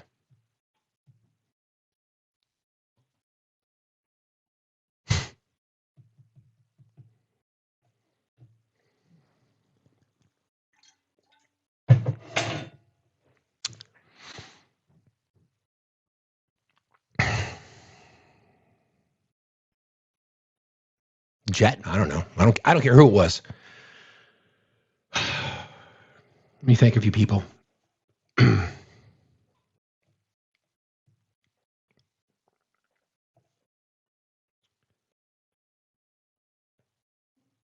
Heather, thank you. Your Dad Rock theme song. Thank you, Heather. Yeah, I want to thank Gravedigger for our intro. It's still weird having a intro song. It's awesome. I appreciate that. Thank you, Heather, for your kindness and your contribution. I appreciate you very much. Also wanted to thank some folks from yesterday. Tom, thank you very much, bro. I appreciate you. Michael, thank you very much as well. Appreciate you guys. Let me just update this real quick. Yes, Kipper, I hear you.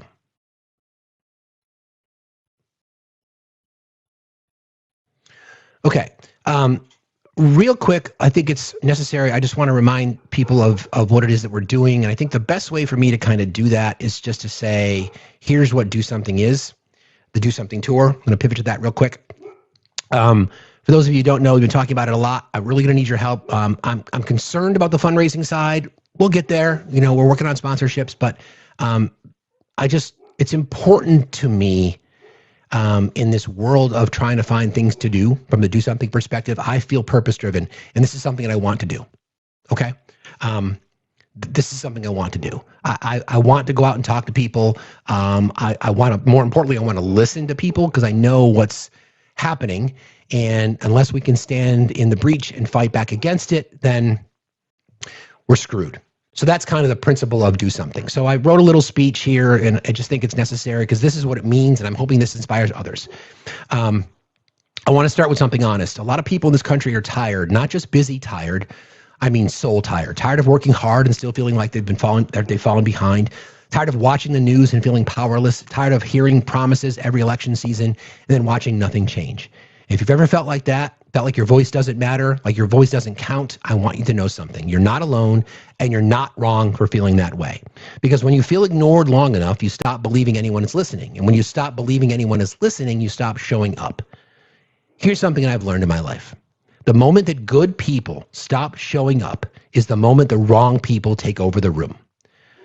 That's why I'm launching the Do Something Tour. Not because I have all the answers, not because I'm here to tell anyone what to think, but because I believe we're losing something precious in this country, and that is our faith in each other. I'm going to travel the country, sit down with people who feel forgotten, people who feel dismissed, people who feel like the system is built for someone else. I'm going to listen. I want to hear what broke your trust. I want to hear what you've lived through. I want to hear what you wish the people in power actually understood about your life. Because the truth is, democracy isn't a speech. It's not a slogan. It's not something that happens once every 4 years. Democracy is us, the people. It's parents trying to keep their kids safe. It's workers trying to keep food on the table. It's communities trying to stay whole. It's people who don't want to be a headline. They just want to be okay. And I know this. If we want change, we can't just hope for it. We have to participate in it. I'm not asking you to be perfect. I'm not asking you to know every issue. I'm not asking you to trust politicians. I'm asking you to trust your own worth. To remember that your voice matters, even if it's been ignored. To remember that your vote matters, even if it hasn't felt like it. To remember your presence matters because this country belongs to you too. So this is my invitation. Come back in, not because the system deserves you, but because your community does. Your kids do, your future does. This is the Do Something Tour. And if you ever felt powerless, I want you to hear me clearly. You still have power. Let's do something together. That's the point. That is what we talk about.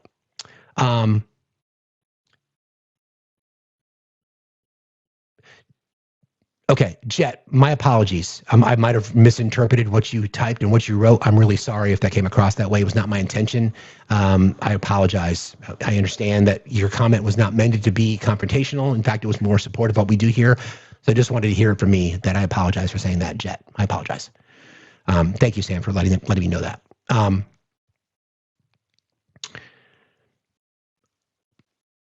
I don't know what else to say. You know, that's what I'm doing, right? That's what I'm doing. So if you want to help us out, you know, there's lots of things, there's lots of resources, or lots of things that we're going to need. You're welcome, Jet. My apologies again. Thank you. Go to, you can find it at Do Something Tour on Instagram. We're in the process of building a website. We've had a lot of people reach out looking to cover lots of areas. I'm concerned about fundraising. We need some big dollar sponsors. We've contemplated using GoFundMe, but we want to make sure that every dollar counts. We raise that money and then GoFundMe takes a big chunk of it. So right now we're using Cash App, PayPal, Venmo. That's what this is here. $1,072 raised so far towards our goal of 25K. The first big target for us is $3,000 that we've got access. A member of our community has offered up his RV use for the month. And that's going to be the cost. So there you go. So if you want to help us out, please reach out to myself directly. Please reach out to Sam and or our mod team. Or if you go to the Facts HQ, you can see information about the Do Something Tour, Facts HQ or factsstillmatter.site. You can see information as to how to reach out to us specifically as it relates to the Do Something Tour. So thank you very much. Okay, a few other things that I wanted to address today is, you know, I do think we need to kind of go back in time and discuss the whole Pam Bondi testimony, because that's kind of what fueled me this morning. But I want to talk about a couple of other things first, because again, as we're finding more and more, more and more corruption that came out in the files, there was this story. You remember one of the lies that we've tapped into as a result of the document dump was the contradictions in the statements as to when the relationship between Trump and Epstein officially ended. It seems like, you know, it's not a big stretch to say that there were lies told about when their relationship ended. Initially, we heard it was because of this real estate deal in Palm Beach. Well, the files exposed quite a bit of information connected to that. And I've always told you guys, every single time this situation comes up, we can always follow the money, right? We can always follow the money. So in 2004, this came out as part of the Epstein document dump. In 2004, hang on one second, I'm going to do one thing here.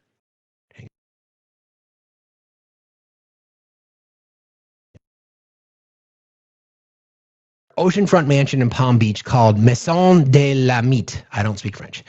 Out of bankruptcy for $41 million.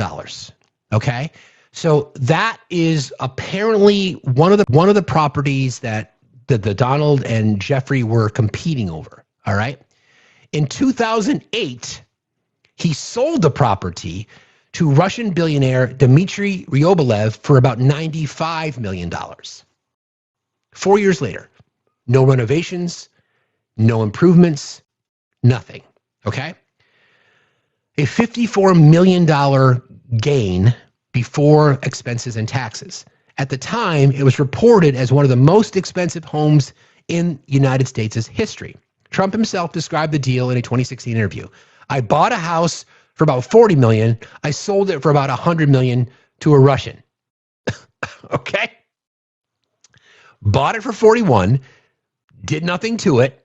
4 years later, sold it for $100 million. The buyer never moved into the house, never stepped foot on the property, and eventually it was demolished and the land was subdivided. Now, again, yeah, peeps for peace, that's where I was going. Does that sound like money laundering to you? Of course it does. That's the same model that we talked about before when we unpacked the corruption coming from the federal government or coming from Russia, right? When there was monies needed to help save the Trump organization. Famously, Eric Trump said, we get all the money that we need from Russia. During the sort of the development of a lot of Trump properties in and around Manhattan, they could not get money from banks. So Russian investors swept in, bought numerous floors in some of the Trump properties, never moved in. Trump properties purchased it for a certain number, then sold it for more. This has been going on everywhere. It's been going on everywhere, right? You buy a property, the person doesn't move in, makes no changes to it. The market did not increase that much, not even close. Here you are, a $54 million windfall, and then you move on. Now you go back to the fraud case that Letitia James busted him for. It's the same fucking model. I'm going to overappraise to get loans. I'm going to underappraise to pay taxes. But he's not a con man, right? He's just a good businessman. Would you do business like that? Would you? Would you do business like that? I get so freaked out because I have customers that I work for that I have retainer contracts and I have ad hoc business, and I get so concerned about rounding things up that my accountant's like, Steve, you're within less than 2% margin here. You're good. I get so freaked out about that shit because integrity, my name is my brand. That's what when I work, that's what I've got. My reputation is connected to these kinds of things. I get so fucking freaked out about this shit. It causes me lots of stress. And here we are, just a day in the life of one of the most corrupt people that I've ever seen. And it happens every single day. His fucking corruption, enriching himself to the tune of $1.4 billion. It was called out by Joe Neguse yesterday. Joe, I really like Joe Neguse. He's great. So I'm gonna play this for you. Is that the one I want to play? Oh yeah, here you go. Are not trick questions. They're not gotcha questions. They're actually basic questions about how the Department of Justice functions and the unwillingness of this Attorney General to answer them in good faith. When a member of Congress asks how many people work at the National Cryptocurrency Enforcement Team and the Attorney General refuses to answer it, it is not a coincidence. It's because she eliminated the team. Why? Because her boss, the President of the United States, is making money hand over fist, $1.4 billion over the course of the last year through cryptocurrency holdings. I think what is happening at the Department of Justice is a disgrace, Mr. Chairman, and I would urge you to gain control of this hearing. With that, I yield back the balance of my time. Yeah. There's a track record, right? So the government agency that would investigate, these crimes connected to the crypto industry was gutted by the DOJ. Was gutted. Like, that's it. They're not here. They're not being investigated. Because that agency, that government agency within the Trump administration's Department of Justice, that government agency would investigate criminality connected to cybercrime. But because that agency does not exist, and even if it did, it wouldn't matter, because that agency does not exist, Donald Trump personally has enriched himself to the tune of $1.4 billion since he took office. But SNAP is too expensive. But closing rural hospitals because of waste, fraud, and abuse. But fraud in Minnesota. But student loan forgiveness is a bridge too far. But cutting education, et cetera, et cetera, et cetera. All told, the Trump family has enriched themselves to the tune of nearly $4 billion. The president has not divested. He is still involved. Thank you for that. And now wants to sue the IRS. Because a contractor released his tax returns. And I believe that contractor's in jail. Good, facing justice. But okay, let's just sue the IRS. And the president himself, because the Attorney General, Pam Bondi, because her job is the government and thus the people's lawyer, her job is to defend the IRS. in this lawsuit. I mean, think about that for a second.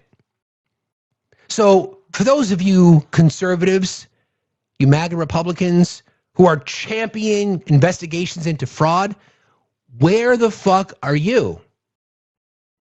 Because there's no way in hell you would ever support something like that if Joe Biden were the president. What about Biden? Instead, you got freaked out because Joe Biden's net worth when he left government after 50 years was around $15 million. And most of that came from book deals that he signed, his property in Delaware, and his vacation home on Rehoboth Beach.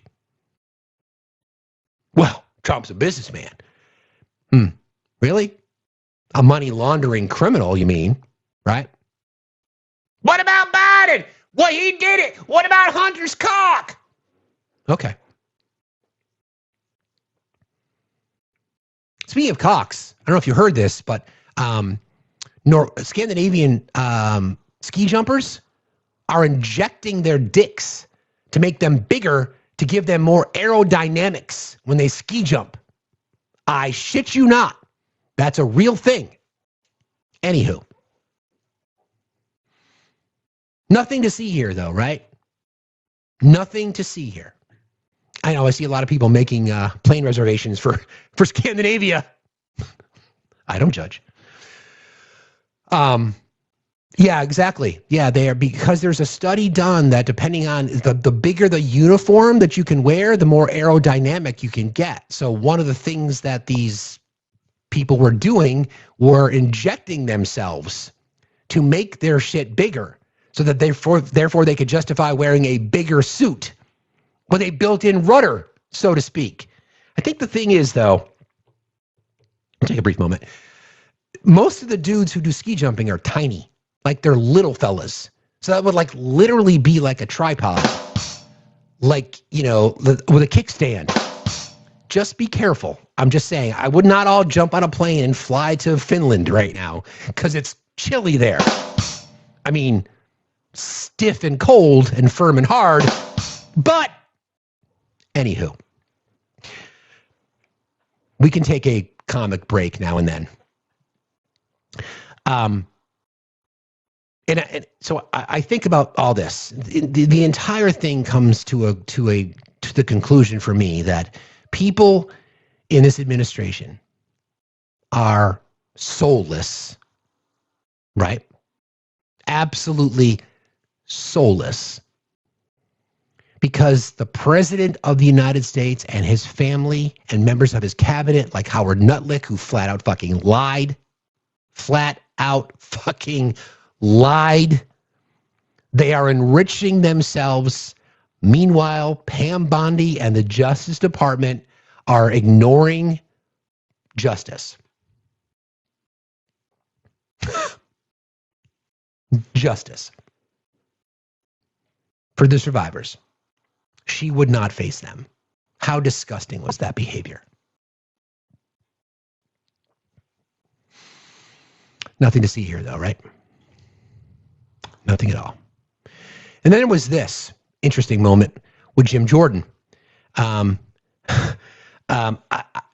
Sometimes I wonder if they even know where they are when they say things like this. To petition the government under the First Amendment, that doesn't mean you can come into this room and start screaming at Mr. Raskin or me or anybody else and disrupt a congressional hearing. You have a right to protest on the street, but that doesn't give you a right to go into the Capitol and disrupt Congress.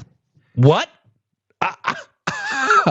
I'm sorry, Jim. Were you trying to make a point, Jim, when you were GYM, when you're sitting in Congress in the well of the House of Representatives, the same building that was attacked by insurrectionist traitors? Those people, those insurrectionist traitors who stormed the Capitol and who were pardoned by the twice impeached, four-time indicted, sexually abusing fraudster, convicted felon, name on a list, predator, racist? That guy? Okay, cool. Well, here's the thing. There was a very contentious moment yesterday when Joe Neguse played some sound that involved a gentleman by the name of Jared Wise.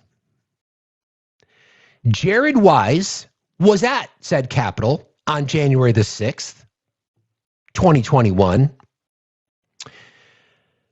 He urged rioters to unalive police at the Capitol. A former J6 defendant is now working as a senior advisor for the DOJ. NPR has obtained police body cam footage from multiple angles of the former defendant and current administration official Jared Wise berating officers and calling them Yahtzees, calling them the Gestapo, and telling rioters that they should kill police. Kill them all, he said.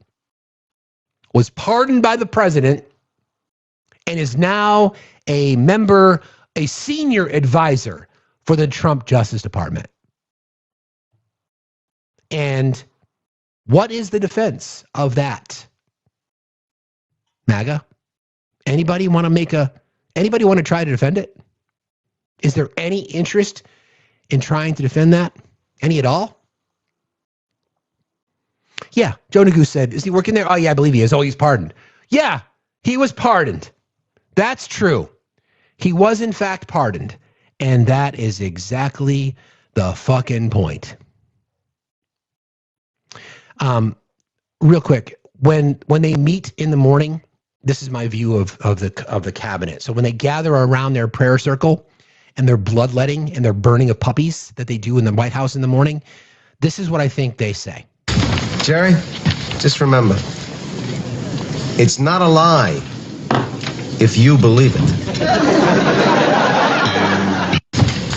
Jerry, just remember, it's not a lie if you believe it. Kinda true. Kinda true. Okay, since we are just talking about the blatant fucking corruption that's connected to this administration, and because of it's the corruption. So I guess the easiest way for me to describe this, right, is that the corruption is right in front of us. Like, we see it every single day. It's like right there. We know he's enriching himself. We know that he's gutting agencies that would help defend us against the corruption, et cetera, et cetera, et cetera. And then every little thing that happens, you kind of have to question it. So there's this reporting. This is fucking wild. Let me see if I can find it for you. Hang on a second.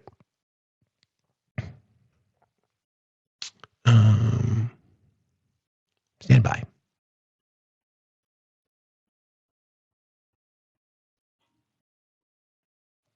Everybody keep tapping, please. Did I lose it?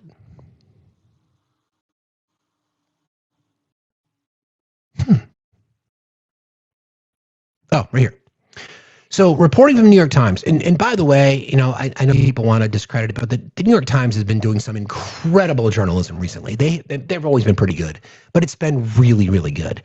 So Trump threatens to block opening of new bridge to Canada.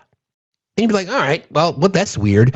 The Gordie Howe International Bridge, expected to open early this year, was built by Canada to ease cargo transport between Detroit and Windsor, Ontario. Trump threatened on Monday to block the opening of a new bridge between the U.S. and Canada if Canadian officials did not address a long and growing list of grievances, escalating diplomatic tensions between the two countries. So before I finish the story, let me just go to Truth Social. Hang on a second. Give me just a moment. Once I scroll through all of his fucking ads that are like everywhere on True Social. Hang on a sec. It's fucking crazy, this fucking guy. Do I have it?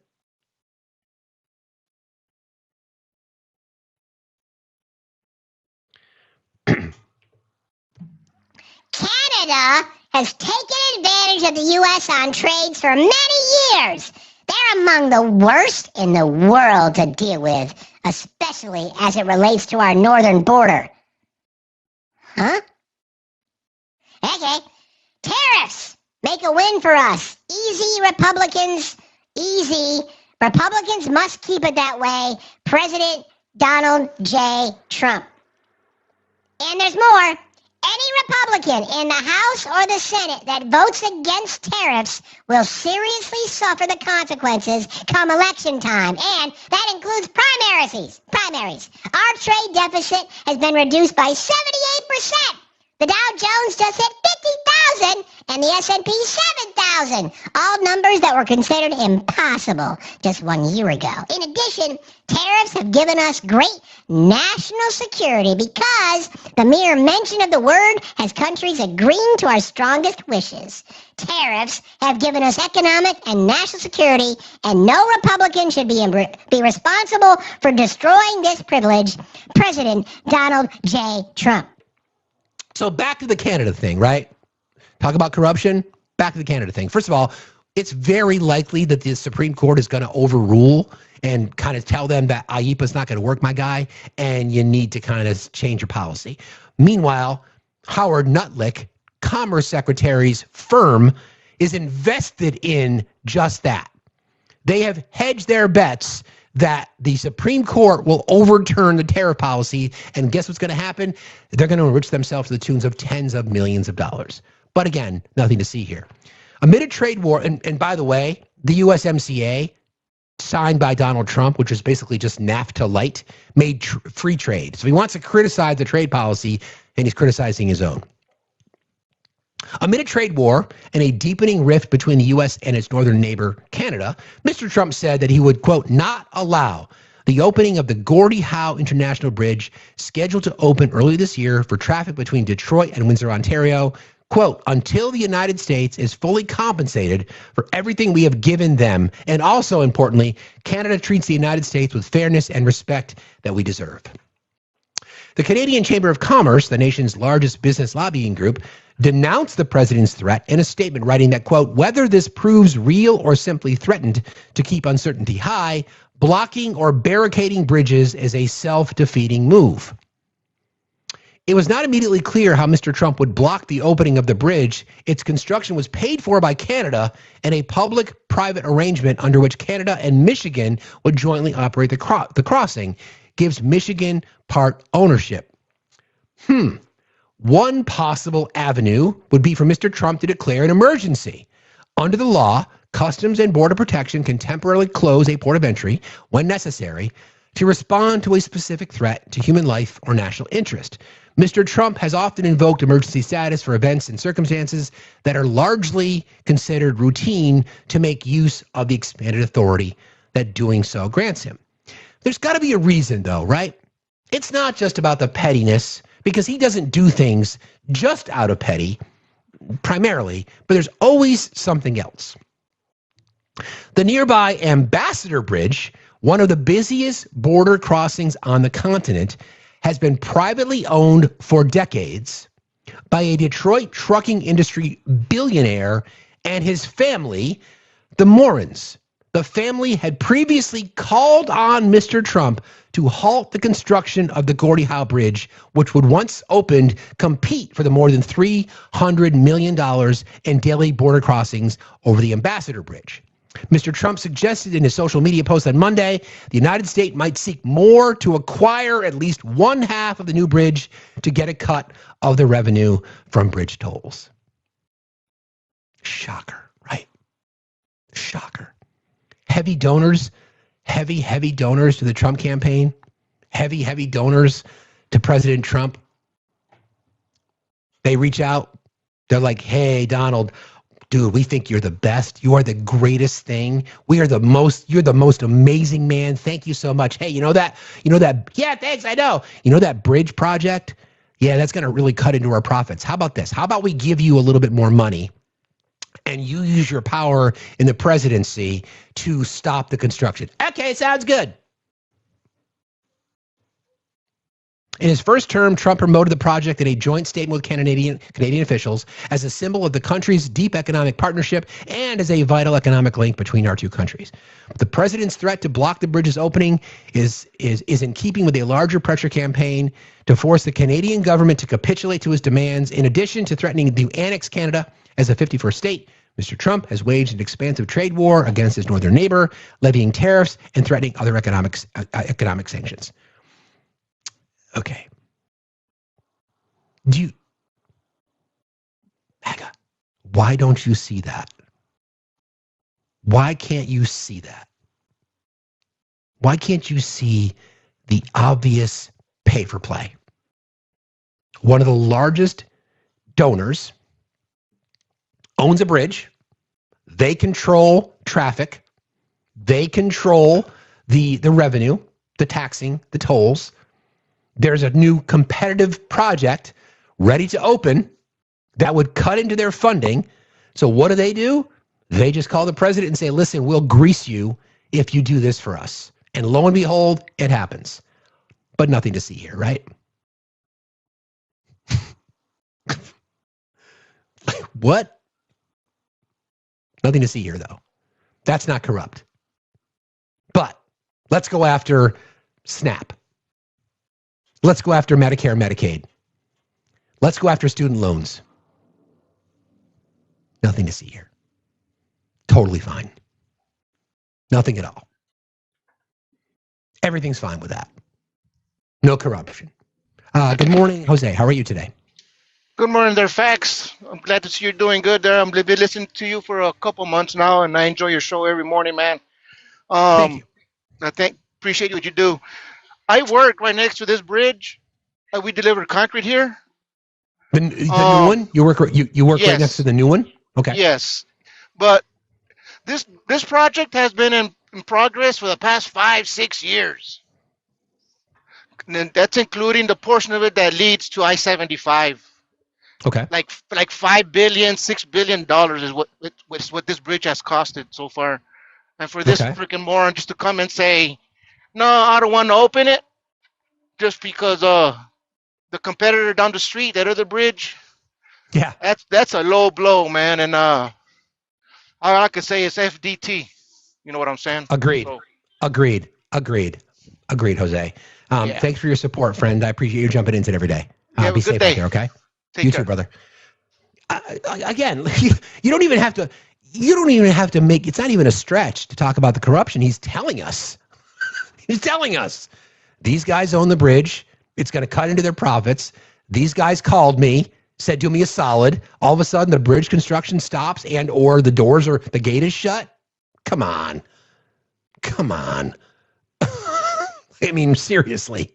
Yeah, FDT. Hi there, Facts. Phenomenal. How are you today? I'm good. How are you? Fine, thank you. I love what you do.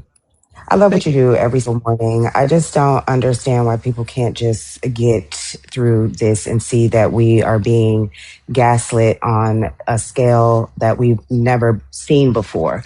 Scam Blondie's whole performance yesterday at that hearing was absolutely abhorrent. Her behavior was absolutely ridiculous. And the fact that we make excuses for that and we don't really call it out and we don't really hammer down on them and make them answer the right questions that they need to answer is ridiculous. And for her to borrow 20 seconds to pretty much sling mud every single official that spoke to her yesterday, like, we got to be able to see through things like that. And then, you know, the corruption and the fraud, we get that. We see it. And it points to it again when we look at how, you know, the judges ruled that the East Wing cannot be, you know, rebuilt or bothered or touched. So what happened to that 400 million that they donated, quotes, air quotes, big ones? What happened to that 400 million? Where is it? How do we explain that? If big air quotes, how do we explain that? And for people to continue to make excuses about it, for him to be enriching himself, like, we have gotten nothing from the debt that has been added to this country. We see nothing on the ground in America that has been provided by him that sold us all of these dreams for probably the last 10 years. He's just played on grievance politics, and it's completely time for us to call it out at every turn. Scam Blondie needs to go. She's lied under oath. There clearly is perjury happening there. And for her to not be able to get called out about that, and for us to basically not have any laws or norms right now, like, it's a dangerous place for us to be in. She needs to go, and we need to get back control of our Department of Justice and make sure it's run properly. There are people that need to be locked up. There are people that need to be put away. There are people that need to be questioned. mentioned. And for it to not be happening, I don't know how anyone is continuously making excuses for this. It's really sad.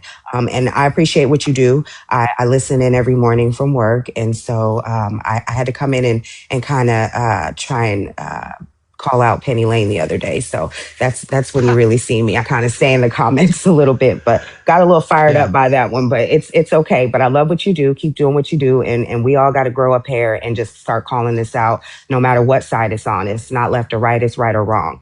And we just got to be able to do that. So well said, friend. Thanks for being here. I appreciate you very much. Be safe out there. Have a good day. Appreciate you. You too. All right. Thank Talk to you later. you. All right, bye. Yeah, that's the point, right? I mean, this is where the humanist comes in. It doesn't have to be political, okay? It doesn't have to be. This is just fucking morality. I mean, if you can't see the corruption, then I don't know what to tell you. It's just fucking obvious. You know, you get a phone call from one of your billionaire donors and says, "Listen, dude, that's going to cut into my profits. Can you stop that bridge?" Sure, no problem. What? Okay, but waste, fraud, and abuse in USAID. Waste, fraud, and abuse in the Consumer Fraud Protection Bureau. Waste, fraud, and abuse in SNAP. Waste, fraud, and abuse in Medicaid, Medicare. Waste, fraud, and abuse in Minneapolis. Investigate it. Put people in jail. And guess what? They were. But what about everything else? This is breaking news, actually. Thank you, mods, for sharing this. This is Tom Homan with an announcement about Minneapolis. Hang on a second. With that, and success that has been made arresting public safety threats and other priorities since this search operation began, as well as the unprecedented levels of coordination we have obtained from state officials and local law enforcement, I have proposed, and President Trump has concurred, that this surge operation conclude.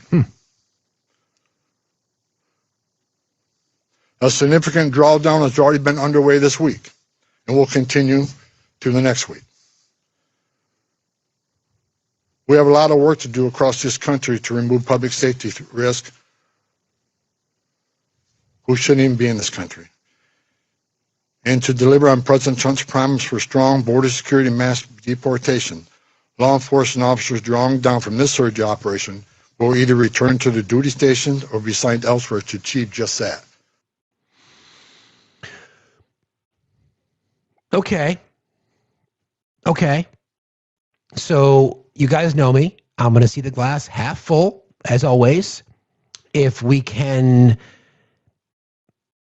I'm not going to say celebrate, because I'll believe it when I see it, but you wouldn't go public with that kind of statement to say that the Operation Surge has concluded. Would that mean that they are removing agents because they can no longer justify them being on the ground because two of their agents have murdered people? Maybe. I share that because there is reporting. Let me see if I can find it. Hang on one second. Because this will tell you really all you need to know. Where is it?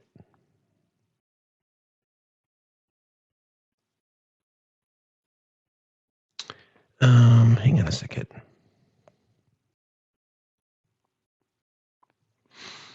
There is a person who was recruited, or a person who works for ICE.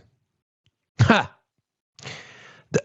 pulled this story from the local Fox affiliate, Fox 9 KMSP.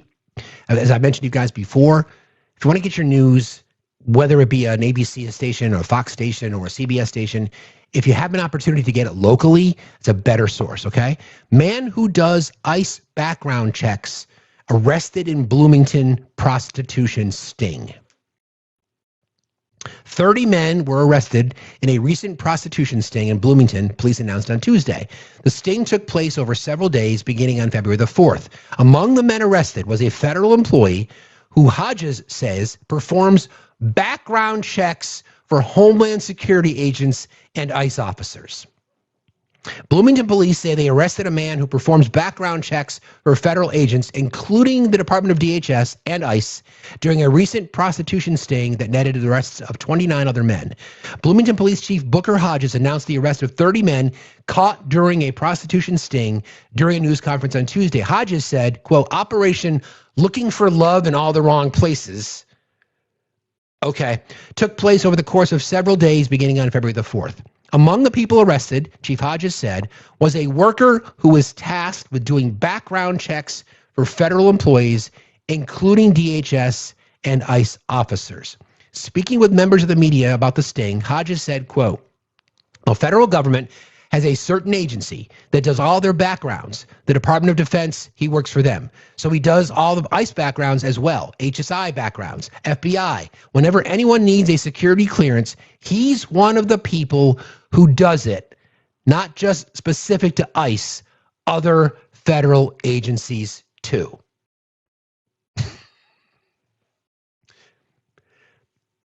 We know of people posing as ICE officers. We know of people in people who are in ICE detention abusing women, children. There's that one story of an 18-year-old boy, man, who was in detention, and he was beaten so badly, including having his testicles stomped on. 18 cases of violence against women, pregnant women, children, 32 deaths last year alone, the biggest in 20 years in 1 year. And this guy who got busted in a prostitution sting is one of the people that does background checks on the new ICE employees. Are you angry yet? Are you? Are you angry? You fucking should be. You should be. Nothing to see here, though, right? Totally fine. Just doing his job. Good morning, Gen X. Good morning, friends. This is an interesting time we're living in, isn't it? Because that's an understatement. That would be an understatement. Yes. And I have, and I'm not definitely not meaning to come on and do a personal dialogue at all. I have a perfect example. When I was going through the abuse, and I think I told you too, I came on and apologized to you for trauma dumping. And, I totally am so sorry for that still. It's all good. It's all good. Totally. But I want everyone in this chat to listen good. 1.6 thousand. Before I start, Steve, thank you from the bottom of my heart for this platform. Like, you get up every single morning, and I don't know how you feel yourself from 8 to noon. That's like a part-time job. This is nothing. And you are speaking facts, and you are speaking for so many of us who've been abused. Okay. I went to the Medina County Sheriff's Department in Medina, Ohio, after the abuser threatened my mental health, and he made good on my mental health. I am 4 times diagnosed with post-traumatic stress disorder. That Sheriff's Department blatantly ignored my calls for 6 months. Blatantly, when I attempted to file a misconduct complaint. They turned around and blamed my mental health and filed 3 counts of an F4 on me. I've lost $250,000 from all of this. Gen X, I don't want to get too much into your not too much. Now, there's that. I'm going to stop. I'm going to stop right now. I'm going to stop right now. Level. Okay. I'm going to stop. So, I was speaking with a family member last night about what's going on right now. And he watched all of this. That's my point. He watched all of this happen. He couldn't believe it. He said, you mean somebody can just lie in a courtroom? Huh. And I told him about yesterday with Pam Bondi. I had to turn all social media off yesterday. I had to turn it off. This is abusive litigation. And I told him last night, oh, well, he says, it's both sides. And he and I never talk politics. And I told him flat out, I said, you watch what happened to me. So, like abuse survivors know, no one's coming to save us. We're going to save ourselves. Sadly. And you're part of this. All of us are saving ourselves. You cannot depend on law enforcement. All right. And I'm not trying to get again in my personal stuff, but this is the reality of it here, people. It is indeed. Midterms, there is no other selection. Vote blue. Period. Agreed. That's Agreed. it. So again, thank Thanks you. for being. I apologize. You got it. Vote blue, No guys. sweat. Thanks. Thank you, Frank, Yeah. for being here. I appreciate you. Have a good day. Be safe Appreciate out you. there. Yeah, I mean, we're sort of in this, in this fight.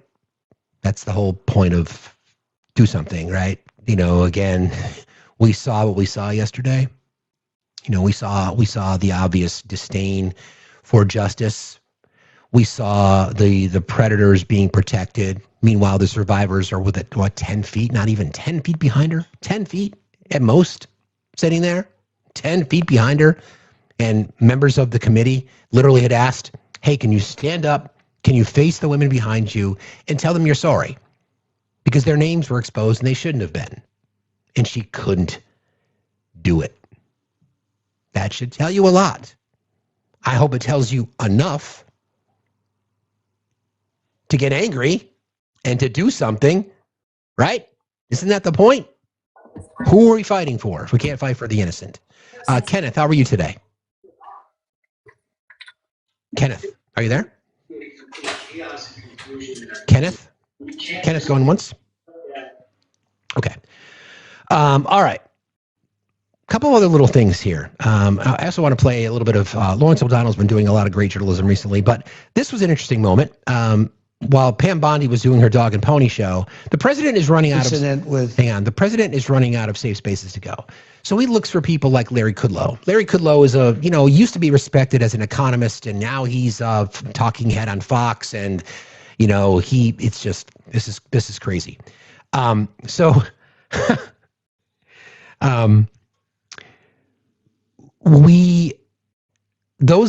of us that are objective, right, can certainly look at the president's obvious cognitive decline and call it like it is. Just like people who are objective could look at Joe Biden's cognitive decline. The difference is Joe Biden isn't a malignant narcissist. Never was. Joe Biden was a clear, a humanist, a kind and decent man who suffered so much personal tragedy in his life, right? Okay? And I'm not the biggest Joe Biden fan because I'm not a big fan of conservative Democrats, right?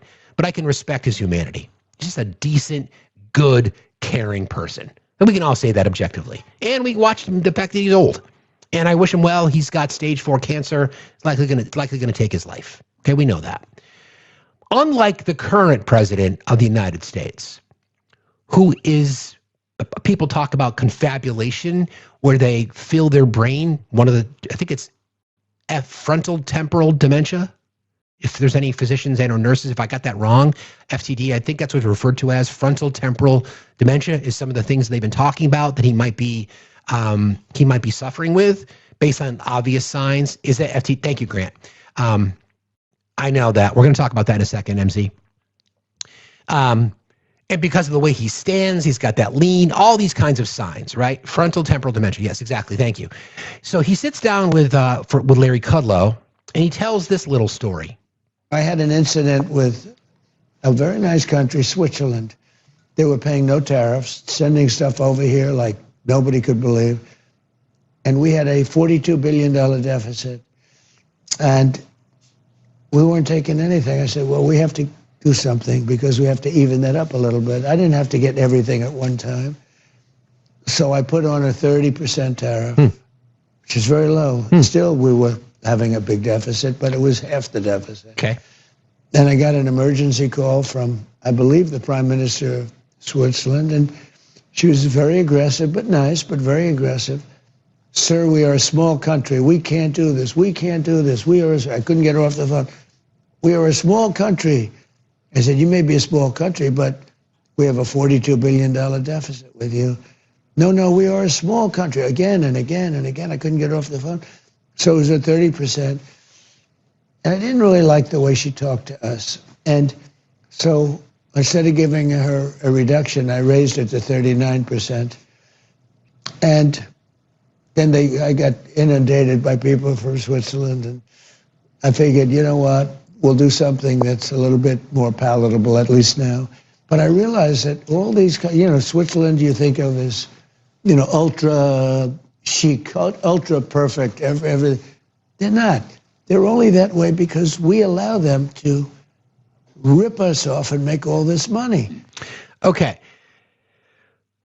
So the quote is, quote, "So I put a 30% tariff, which is very low. I got an emergency call from, I believe, the Prime Minister of Switzerland. She was very aggressive. I didn't really like the way she talked to us. So instead of giving her a reduction, I raised it to 39%. Two problems with that. First, Switzerland doesn't have a prime minister. And second, the name of the Swiss president is a gentleman by the name of Guy Parmelin, who took office on January the 1st, 2026.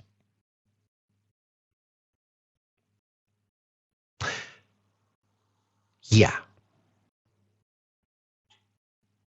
But what about Biden? What about the auto pen? What about Hunter's cock? Again, Switzerland does not have a prime minister. Switzerland has a president, and his name is Guy Parmelin. So when we talk about things, and I'm not a physician, okay? Everybody tap like crazy. Got our daily restriction. Tap, tap, tap, tap, tap. Consider gifting. Please help us get our gifting goal today. Please join our team. If you've not yet done your heart me, please consider doing that. Again, when you have rumored to be frontal temporal dementia, one of the traits of that is confabulation. You fill your brain with a bunch of whatever's left of it. You fill your brain with a bunch of shit. So someone apparently said something about Switzerland, and because he takes any opportunity he can get to demean and bash women, right? He says, hear it again. I'm sorry, but here you go. I had an incident with a very nice country, Switzerland. They were paying no tariffs, sending stuff over here like nobody could believe. And we had a $42 billion deficit. And we weren't taking anything. I said, well, we have to do something because we have to even that up a little bit. I didn't have to get everything at one time.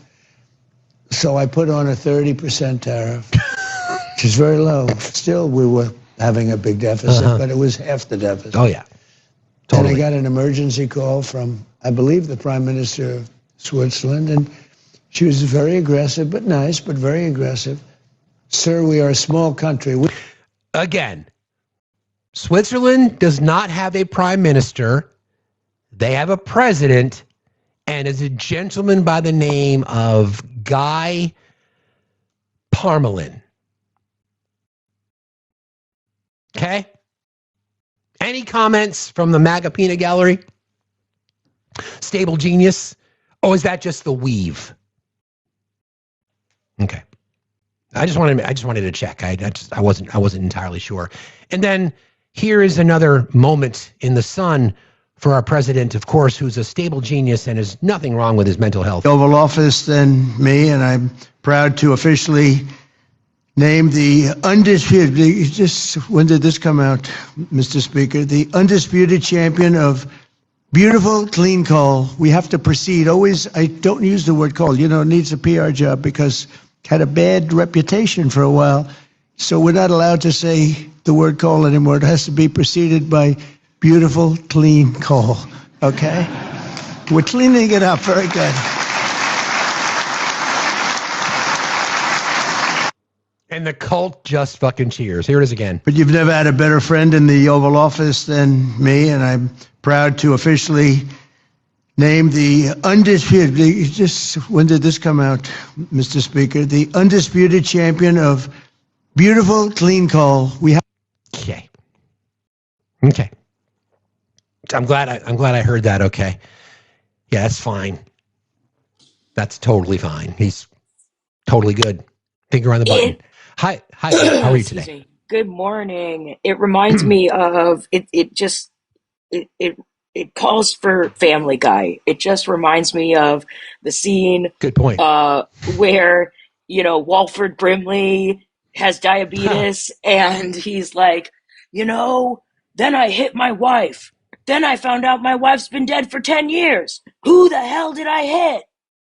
Good point. It's just insanity. And there's so much going on in this three-ring circus. You know, it wasn't just Pam Bondi yesterday, right? We had the indictment of the Democratic senators be thrown out. And then we had the Senate meet, right, and speak to each other about where is the line, right? We had senators screaming to the other senators, where is the line, when they are trying to jail us for exercising our First Amendment rights? Where is the red line? Correct. And again, it's just that cartoon portrayal of someone drawing a line in the sand and saying, don't you cross this, guys, and them crossing it, and them saying, okay, and drawing another one, don't you cross this one now. If you cross this one, and them crossing it, it's just, there is no line. We have fallen into chaos. Yeah. And I think, you know, a sad realization and reality for a lot of people is that this has been going on, right? This is not just this administration, but we've seen the most absurd trampling of law and constitution and morality and just logic, just any logic. There's none. You're right. You're right. Thanks for being here today. I appreciate you. I just wanted to say good morning. I appreciate you. Thanks. Have a good day. Be safe out there. The point is that if you're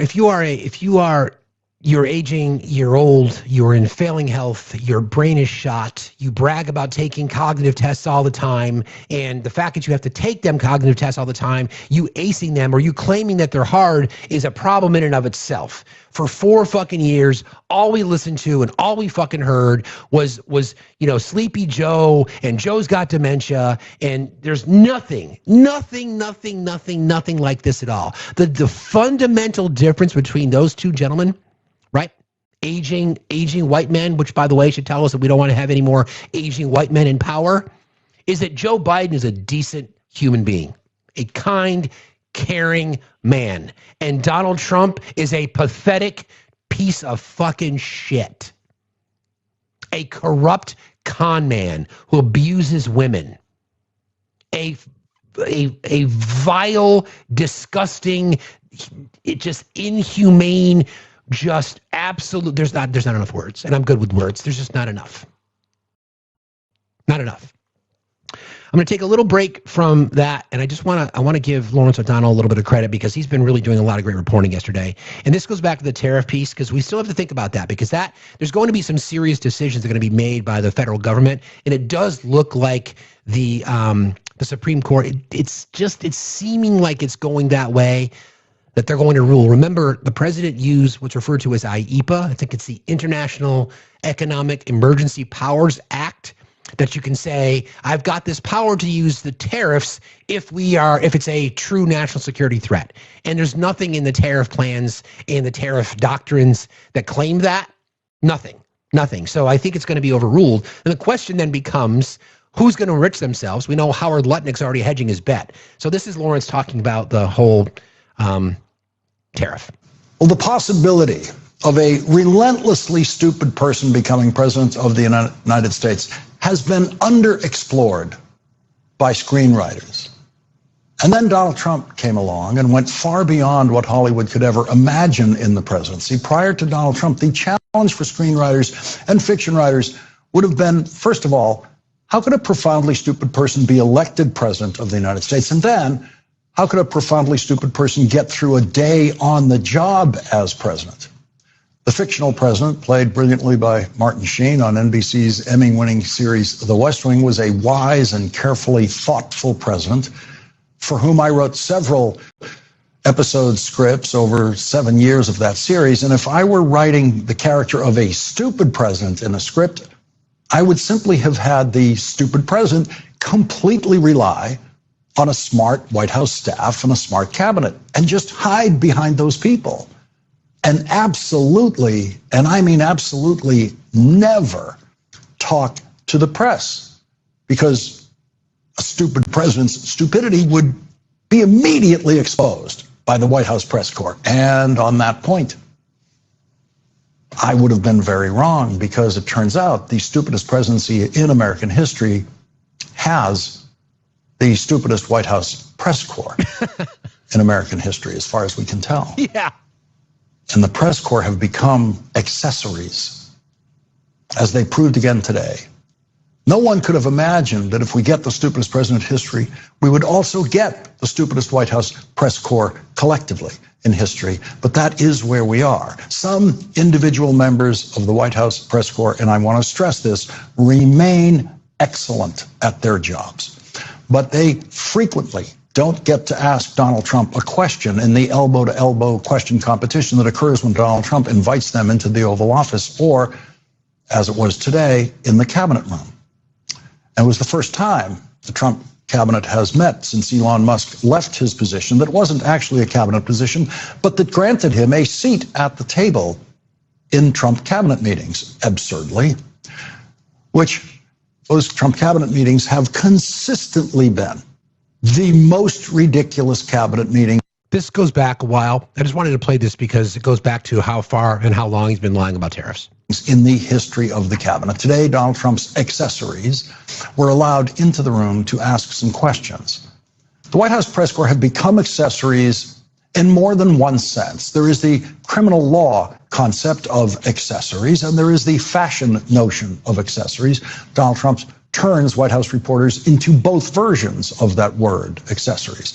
He treats them like handbags or cufflinks, ornaments that he flashes around to pretend, and only pretend, that he is openly communicating about what he is doing in his workday, when he never really answers questions.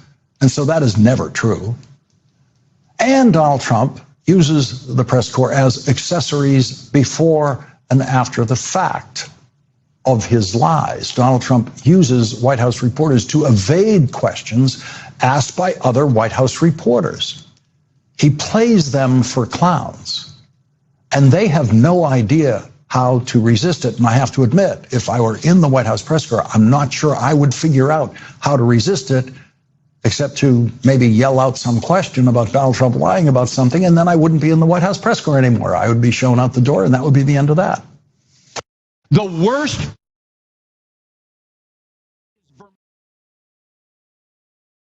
There was a moment in Donald Trump's playing with the press today that shows everything all at once. It shows Donald Trump's colossal stupidity in an exchange that he thinks shows how clever he is. Imagine how stupid you have to be as president of the United States to think that when asked a question about something important that you're supposed to know, your answer is, I don't know. Why don't you tell me? There have been previous presidents.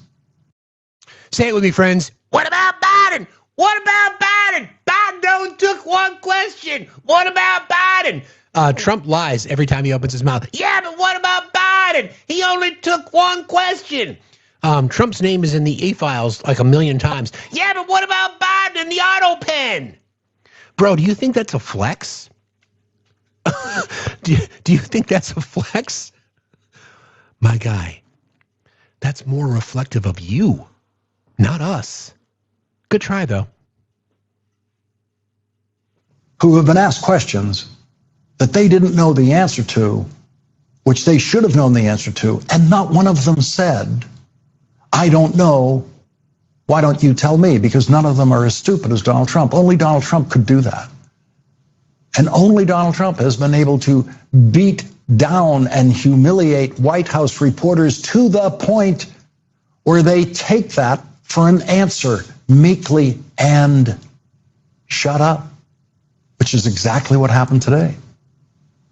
When that White House reporter took that answer meekly, tried to mumble a follow-up, another White House reporter beside her immediately jumped in, performing his role as an accessory after the fact of Donald Trump's stupidity, to offer Donald Trump a complete change of subject, a completely different question, to run away from the question to which his idiotic answer was, I don't know, why don't you tell me? And the reporter who he asked, why don't you tell me, began to follow up But the other White House reporter came in to rescue Donald Trump. And all of that happens in one flash in the cabinet room today. And not a single White House reporter is outraged. Not a single White House reporter. Vanessa, if you would like to request to have a conversation, please do so. I have a seat at the table for you. It's warm. You can pet the dog. And you can stare into my blue eyes as I embarrass you. But feel free. Raised a voice. And the White House reporter who got Donald Trump to say, I don't know, why don't you tell me, is the very same White House reporter who was always congratulated for being very aggressive, and that's the term they're always proud of, very aggressive with President Joe Biden. She never would have allowed Joe Biden to say to her, why don't you tell me, without an aggressive and very loud response to that, a raised voice, aggressive response to that. But it's Donald Trump now. And so the White House press corps has changed its own rules of behavior in order to continue to be allowed in the Trump White House. They're not allowed to do. So then, already on the verge of crashing out. You'll see that's the problem. It's easy for you to sit there and say that. I mean, sure. You can sit there and say that. And that's what I would do, too, if I was a coward. I would hide in the chat because I'm afraid to have a conversation and expose myself. So that's what I would do. I would use bogus bullshit insults like that. But feel free. You can play, or you can leave, or you can just show everybody who you are. But that's fine. No problem. Their jobs in the Trump White House, but they are allowed to be there, which apparently is all that matters to most of them, who have exhibited no shame whatsoever in the diminution of their status, their reduction to accessories by Donald Trump. Here is that moment when everything all at once happened. The reason I'm playing this now because, and thank you, Justin, for posting this, because we talk about how he handles the press, right? And this is an example how he handles the press. And as we've discussed before, journalists have a job to do. They can't lose their shit, or they're not going to get their seat. There's a variety of ways that they're paid. Some of them are independent, some are not. Some have contracts that require them to sort of mind their tongue, so to speak, which is a problem with journalism in general, especially in the corporate media, legacy media world. I'm just playing this just to remind people what the game is here today. Putin is not treating human beings right. He's killing too many people. So we're sending some defensive weapons to Ukraine, and I've approved that. So who ordered the pause last week? I don't know. Why don't you tell me? I think that's a question for the Go ahead. Mr. President, on immigration, the Secretary of the Agriculture did say this morning that undocumented workers would not be covered by any amnesty who are working on farms. And we were off to immigration. Donald Trump obviously thought he was being very clever with the why don't you tell me, wise guy question. There is not another president in our history who would think there was anything clever about that, because there isn't. It was a confident version of Donald Trump's rank stupidity. Why don't you tell me? Donald Trump thinking he's showing how tough and defiant he is of reporters with that response. Who ordered the pause of weapon shipments to Ukraine last week was actually the best question asked in the cabinet room today. And it figured into CNN reporting tonight about the paused arms shipment. CNN reports. You get the point. This is what fascists do, right? You, especially if the reporters are women. Quiet piggy, anyone? What are you, stupid? Again, quiet piggy, anyone? Part of the conditioning, and we've said this before, and I don't want to sound like a broken record, this is by design. You diminish the press. You delegitimize the press. You delegitimize science. You delegitimize elections. This is the game, right? This is the game.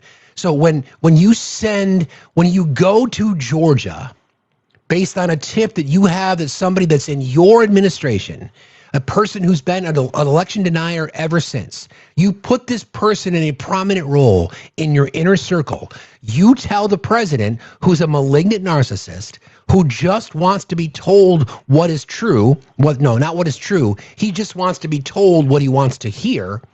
You get a prominent election denier in the inner circle. You tell them we've got the goods in Georgia, and then you send in the FBI doing your bidding, weaponization of government, and then you include Tulsi Gabbard, the NDI side, to create another layer of conspiracy. This is what you get. And where is legacy media? And I would agree with Lawrence. For the most part, the White House press corps is feckless and cowardice. Some really good journalists there that just have to bend a knee to the system. Before I die, just give me one question in the press corps. Just give me one. One. Hi, Steve from Factsstillmatter Incorporated. Caroline, why are you such a lying skank? Gone. But I'd get some good clicks. This is what's happened, right? This is what's happened. You can't, it's by design. This is why I say, right, I'm so genuinely concerned about the future of the press. And it should concern all of us because it's important. What would be my follow-up question as I'm being dragged out? All you people are cucks. Every one of you. Muzzled, thrown in jail. I'm concerned about this. I've said this before. I don't think we talk about the freedom of the press as one of the foundational rights of our nation enough because of how important it is. It's incredibly important. There's only one way to expose power, and that's by exposing power. And you can't do that unless you have the press. Every single authoritarian state throughout history has always gone after the press so that they can't be held accountable. I'm not talking about legal accountability. I'm talking public accountability, right? Think about why, okay? Now that you've heard this and what I'm talking about here, think about why when I played you that sound earlier about how Fox News did not cover Pam Bondi's hearing yesterday. There was a reason. It's not just because they wanted to cover another story. They don't want their viewers to see her performance. They don't. You're right. That's exactly right. Who just said that? Tiff, you're right. Our founding fathers used the press to start our founding. There was hundreds of newspapers in the colonies. They used the press to light the fire of resistance. It is a core principle of our country. Again, Fox News made a decision, a tactical decision, to not show that testimony yesterday. And that's by design, because if they showed that testimony, they would have a difficult time trying to spin it. Right? So then that falls onto independent journalists, which is why we talk about it.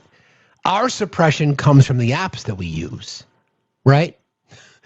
It doesn't come from the government, although, you know, it's a police state. Plain and simple. Plain and simple. Real quick, let me thank a few people. Everybody keep tapping and sharing, please. There's 1,300 people in here. See if we can get to 600K on the likes, guys. I'd appreciate you all. Don't forget about Facts HQ through the end of the day tomorrow. Any items sold in the merch store, Facts HQ or factsstillmatter.site, all proceeds from the sale of any item in the merch store will go to support canmn.org, which is the the Community Action Network in Minneapolis. We already have around $250 that we've raised so far through your generosity and your kindness for the support of the items that are dedicated and made in specifically to support Minneapolis. So if you want to pick up some cool merch, there's a lot of really good shit in there. Thank you, Sam. Thank you, everybody who's helped contributed to the ideas and for some of the merch that we have. Any proceed from the beginning of the show today, so from 8 o'clock today until the end of business tomorrow, all proceeds will go to support that organization. All right. I want to thank a few people here. Liz, thank you so much. Thank you for being the facts with my coffee in the morning, making this shit show possible. Thank you, Liz. Joseph, thank you so much for your $200 donation. Thank you so much, friend. Kelly, thank you for your $100. You guys are awesome. And then Amy, thank you for your dollar. And Kate, thank you for your $5. You're amazing. What's that?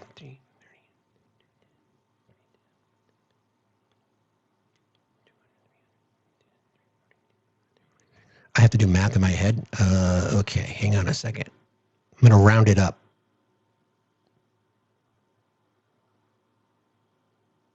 Here we go. Thank you, guys. You're amazing. You guys are incredibly kind. I appreciate you all very, very much. Okay. I want to move to another interesting story that's been reported recently. Let me set the stage here, because there is a little bit more reporting from some of the Epstein files that have kind of gone underreported. One of them has to do with rumors of an affair that the president is having. First of all, ew, but I want to share this with you because it's interesting. So the person alleged to be having an affair with the president, their name is, hang on one second,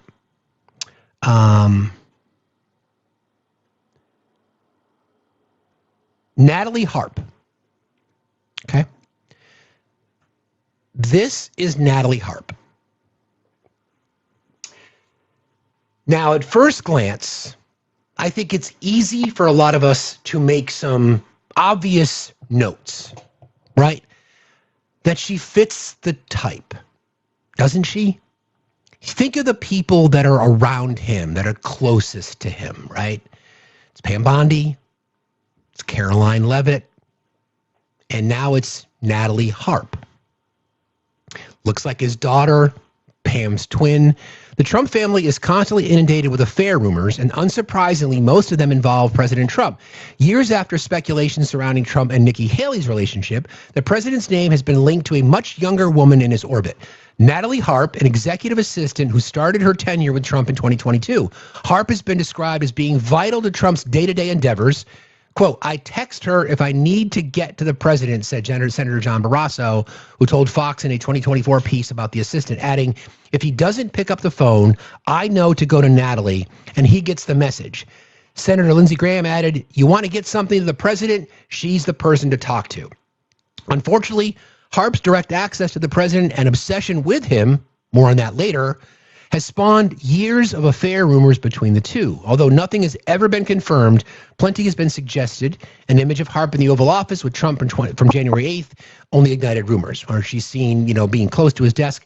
I am not making that allegation. I am only reporting on the news. They're adults. As long as it's consensual, you do your thing. That's not what I'm here to talk about. I'm just here to talk about something as it relates to new information that we got related to the Epstein files. I'm going to share that with you in a second, okay? Axios reporter Alex Eisenstadt, for example, alleged that Harper has difficulties respecting boundaries. Quote, there was the time when a surprised Melania Trump stumbled upon Harp late at night in Trump's private quarters at Mar-a-Lago, an area that was typically off limits to those outside Trump's family, wrote Eisenstadt in his book, Revenge, the Inside Story of Trump's Return to Power. However, that boundary crossing incident is just one of many that sent affair rumors and Trump's team into a spiral. Trump is no stranger to affair rumors, possibly because his marriage to Melania often seems defined by indifference and a glaring lack of physical chemistry. However, the president's relationship with Natalie Harp is unique. She not only has remarkable access to Trump, but also seems to be obsessed with him. According to the New York Times, Harp even penned some uncomfortable, intimate letters to her boss. Quote, you are all that matters to me, she wrote in one. I don't ever want to let you down, she wrote in another, calling Trump her guardian and protector in this life, adding fuel to the fire of their affair rumors. Hart wrote in one letter, quote, I want to bring you joy, to feel like we can get through a day without ever having to talk or work. Author Michael Wolff also wrote about Harp's affection for the president and how it hasn't sat well with Trump's team. Quote, in All or Nothing, How Trump Recaptured America, Wolff wrote, the aggressiveness of her attention and her fury when she was denied bestowing attention on Trump was also of increasing concern to the security team. Allegedly, Harp found herself on the radar of Trump's Secret Service staff, who felt like she was behaving abnormally. Even the Secret Service had now weighed in. Natalie was a security consideration, Wolf continued, but no one was going to tell Trump that. Of course they wouldn't. Hang on a second. Either the Secret Service never found anything unseemly, or Trump intervened because Harp continues to work closely with the president as of this January. There's long been rumors and speculation about how it's just Melania's a prop, right? Well, the story gets a little bit more intriguing because I went there and I pulled on this thread. Yesterday, or the day before yesterday, because some of the information that became available, I talked about this sinister plot, Epstein's sinister plot to seed the human race. We talked about this, right? In doing the research on that story, there was a couple of parts that stood out to me. Since Jeffrey's death in 2019, wave after wave of evidence has put him at the center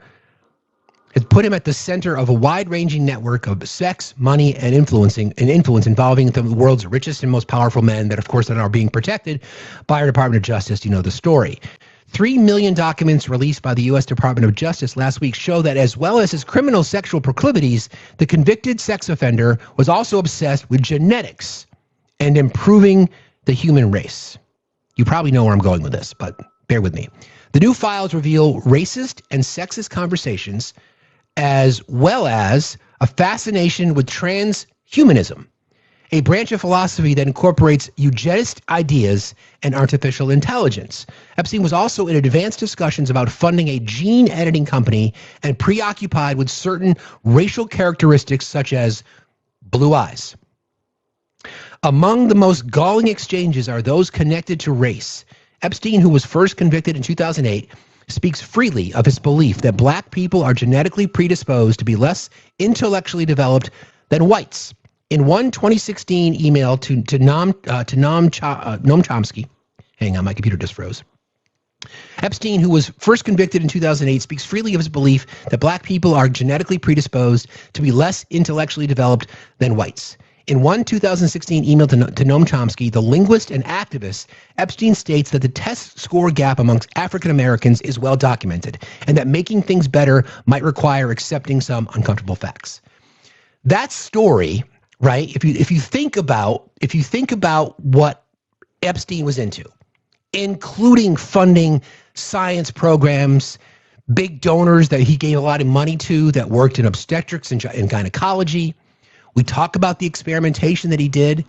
And then if you kind of pull on that thread a little bit, he was obsessed with this spreading his seed, as the story goes.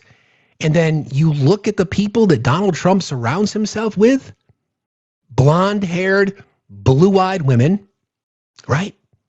I don't think it's a stretch when we talk about this shit, quite frankly. But I just think the story is so twisted and weird that we may never get to the bottom of it. I don't know. I see this shit happening every single day, and the more and more stuff, the weirder it gets, the more deranged, the more delusional it gets. The amount of just pure insanity at all. But we put the pieces together. Zorro, a fucking lab. Like, you talk about using. There's the story of the 13-year-old girl, is what some of the documents, trigger warnings, massive trigger warnings.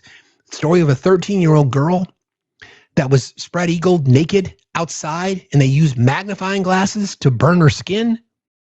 What are you doing that? It's one thing to be that depraved that you would want to torture someone, but are you testing? Are you looking to improve? Is this like it is the Isle of Dr. Moreau. So how then do we expect to get through this? I don't know. All I know is that I am genuinely concerned about people's exhaustion. I throw a lot at you guys every single day. And I do that because you're smart. And I do that because you get it. And I do that because I know that you'll respond. Oh, my computer just crashed. Sam, we might have just lost the feed to YouTube. I'm having some technical issues this morning. Can you guys still hear me okay? I hope. Yes? Hang on one second.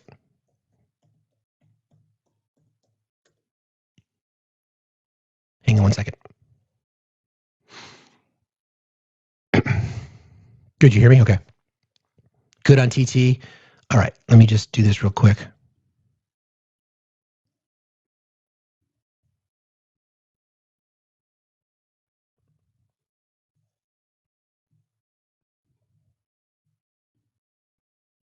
Okay. We're back. YouTube is still up? Okay. Sorry about that. Okay, thank you, Sam. All right. Another exchange in this same reporting gives a better sense of what those uncomfortable facts might be. An email conversation with German. Hold on.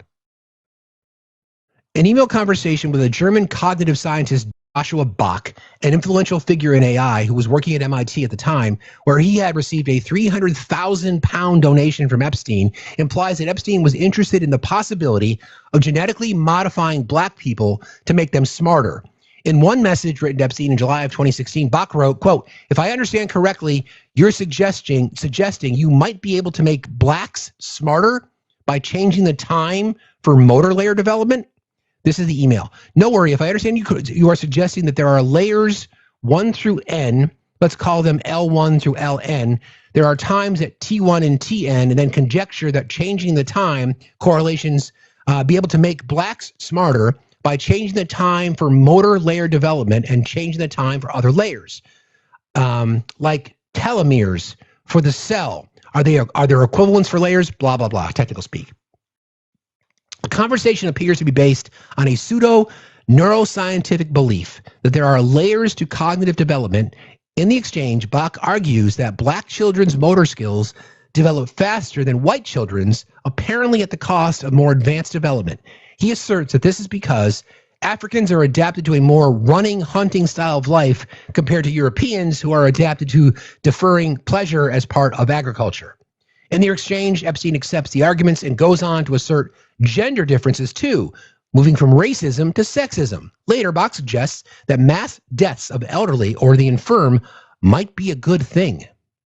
To many people, so many mass executions of the elderly and infirm make sense. If the brain discards unused neurons, why should society keep their equivalent? To which Epstein does not push back. Bach has since distanced himself from such views. In November last year, he told the Boston Globe, "Race is itself not casual in cognitive differences, of course."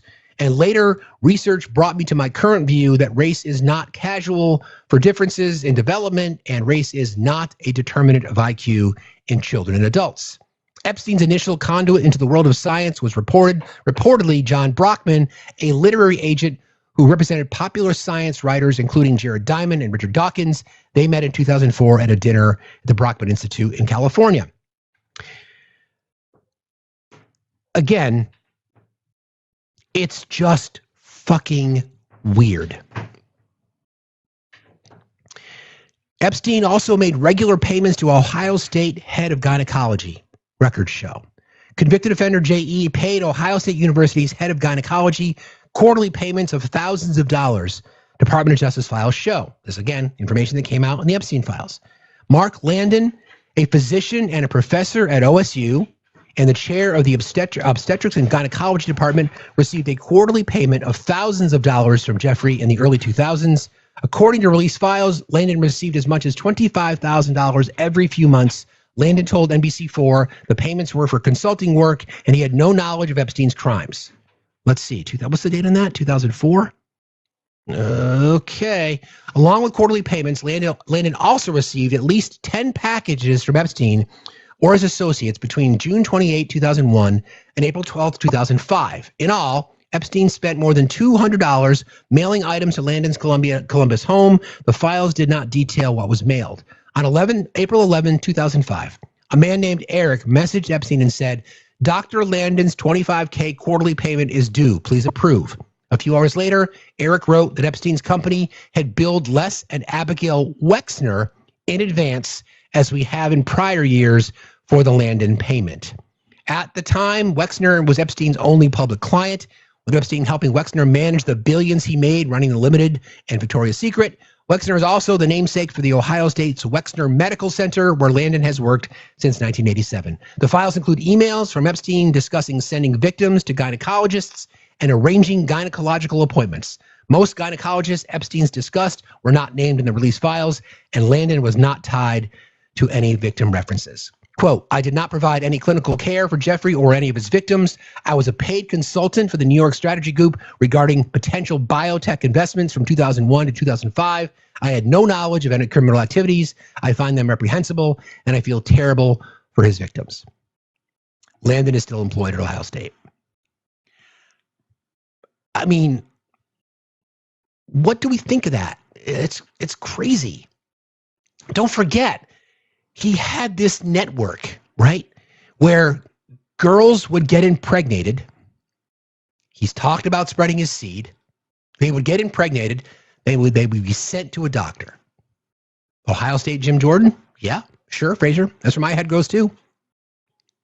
They would get sent to a doctor, right? Doctor would prescribe them whatever or perform an abortion. Don't forget there was that, the Katie Johnson affidavit, claims against Trump and Jeffrey Epstein. Katie Johnson said, what if I get pregnant? He tosses her some money. Go get a fucking abortion. How do you keep these things on the down low? Why are people coming from Jeffrey Epstein that are on the younger side? Why are they getting abortions? ABs, whatever, TikTok. ABs, why? You got to have somebody paid off so they'll turn a blind eye, right? Again, I am not a conspiracy theorist. I'm really not. And I am not saying that there's anything. I am not saying there's any connections here. But can we ignore this shit? It's just fucking weird. You're paying the head of gynecology and obstetrics at Ohio State, Jim Jordan, anyone? You're paying this person $25,000 every quarter? And we know, again, from the files and from the emails, that he was sending girls to get gynecological appointments, obstetric appointments, just physicals, whatever it might be. We hear the talk about the demons, the demon seed, him wanting to spread his seed, obsessed with blue eyes. Trump's got a lot of blonde-haired, blue-eyed women around him. I never in a million fucking years, ever in a million years, would I have ever seen something like this in front of me and be like, this is fucking weird. This is really fucking weird. Really weird. I'm not here to judge. If you're going to have an affair, you're going to have an affair that just tracks with his, his depravity. Don't forget, he cheated. He abused, raped his first wife. She settled. Raped his first wife. Cheated on his first wife with his second wife. Cheated on his second wife with his third wife. Cheated on his third wife with a porn star and a Sports Illustrated model and a Victoria's Secrets model. And now apparently is cheating on his wife again with someone in his inner circle. And yet, he's your guy. Like, what? Okay. Again, nothing to see here, though, right?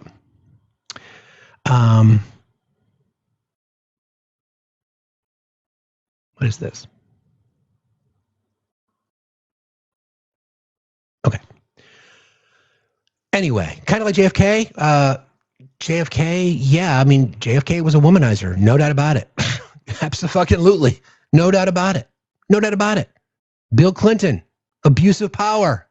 No doubt about it. Sure, they can say it was consensual. And even Monica Lewinsky said the same thing. She said it was consensual. It's still an abuse of power.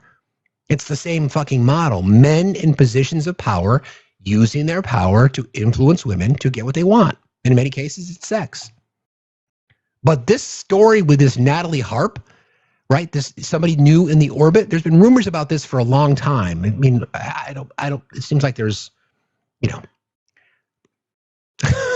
obviously that Melania may be disengaged somewhat. I don't know. But it's so fucking weird. There's no proof of JFK cheating? Well, I don't know if there's no proof. We just don't have the media that we have today. I mean, Marilyn Monroe was escorted in the back door of the White House when Jackie O was away. So, happy birthday, Mr. President. Draw your own conclusions.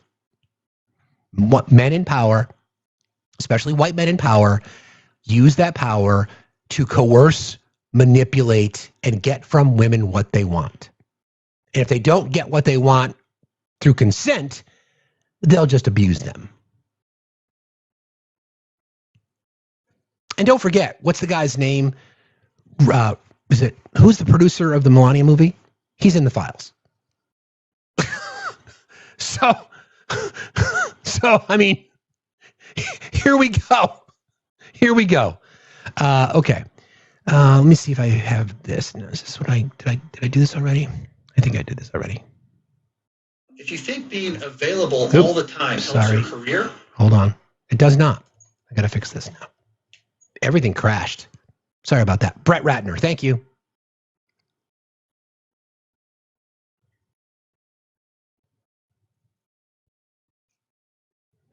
Okay. Another thing we have to cover, because the House passed the SAVE Act, the Save America Act yesterday.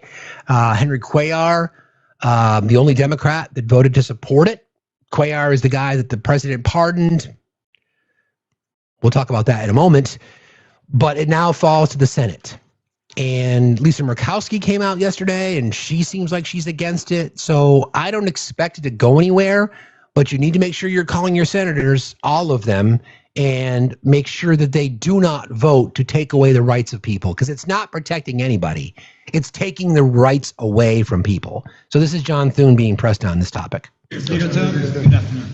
Where are we with the SAVE Act? Are you just going to allow a vote that fails, or are you committed to Republicans and conservatives who say we need to change something here, we need to maybe alter the filibuster to pass that? Where are you in those talks?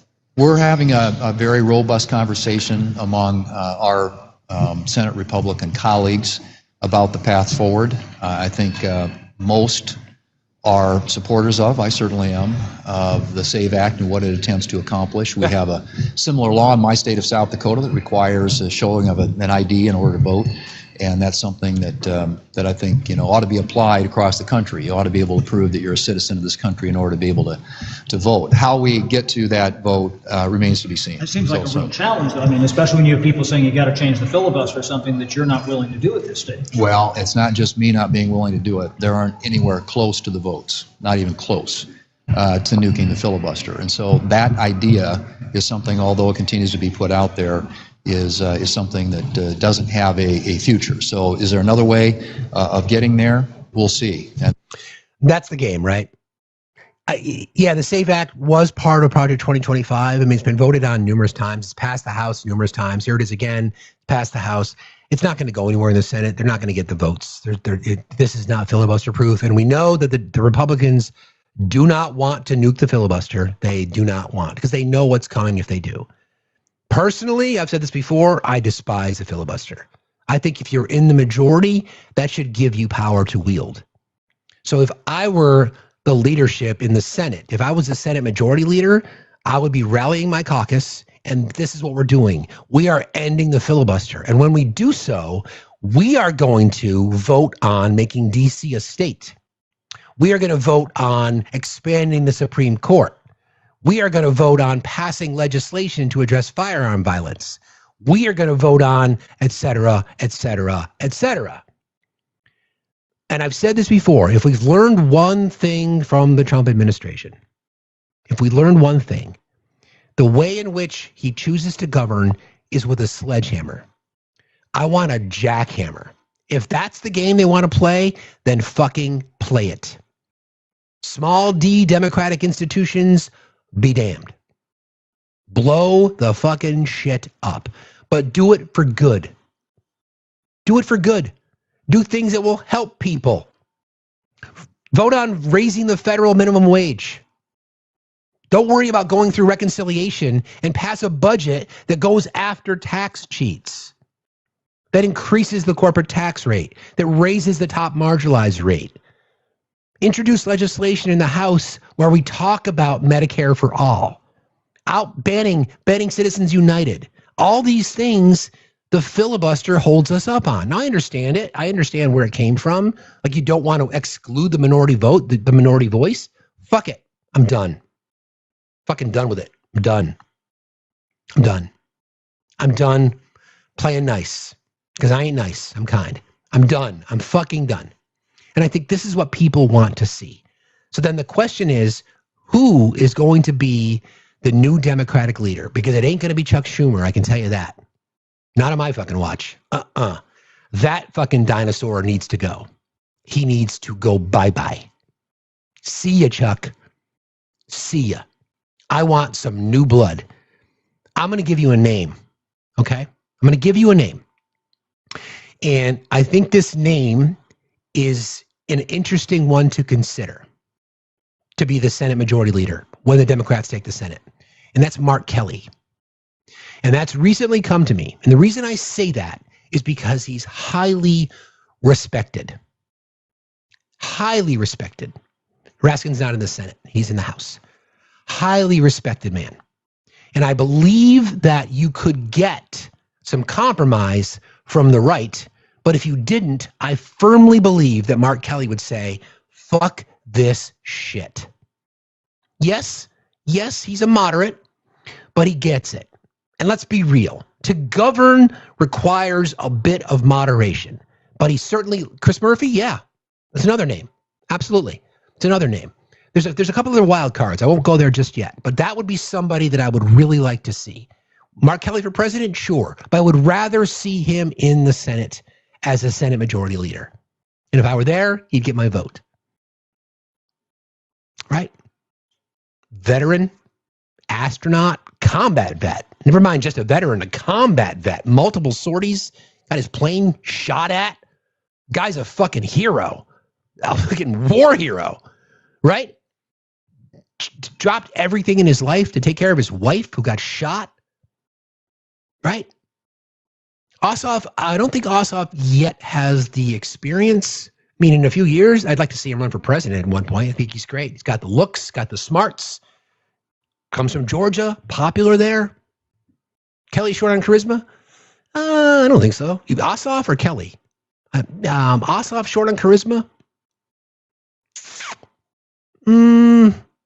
Maybe, but I don't know that would be required to be the Senate Majority Leader, right?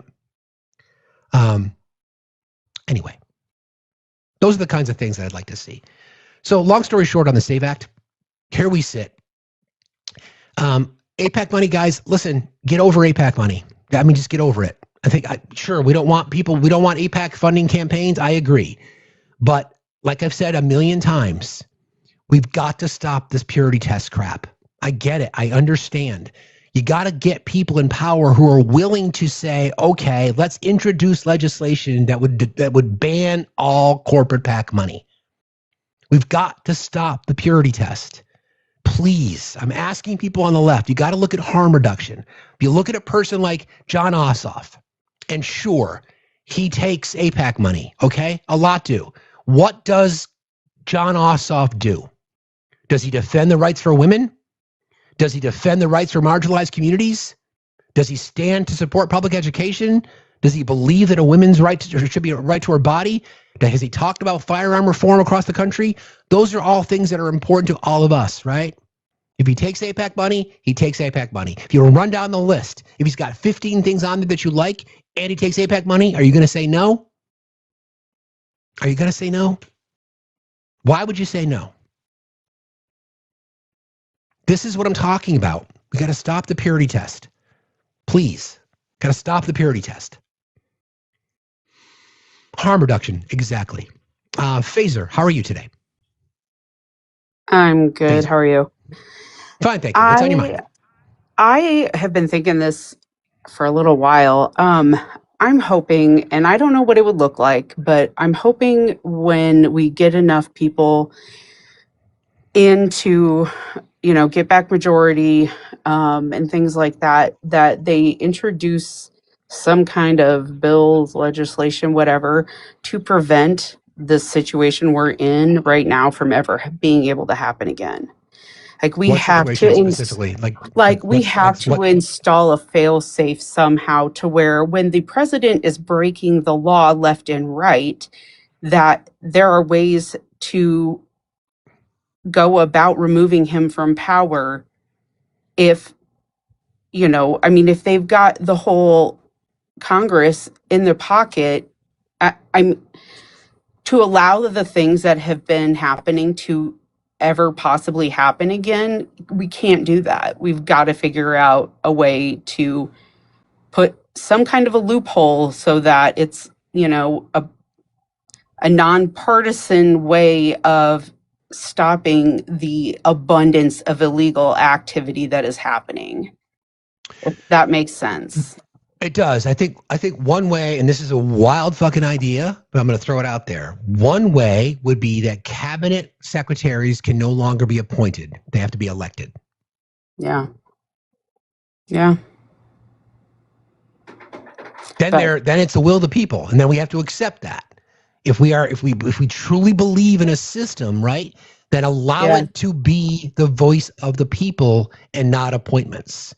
So the Department of Justice run by a person that was duly elected. Yeah. Yeah. And I think that would do it. I think it's just with this current system of them being allowed to, put in power whatever sycophants they want.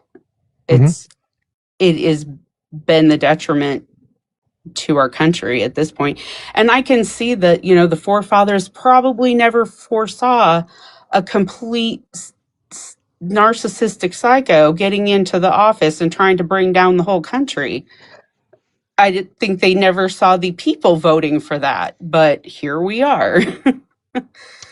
Yeah, I mean, I think that's a really good point. I mean, for democracy to function requires people with ethics, right? You have to rely. You got to rely on honesty.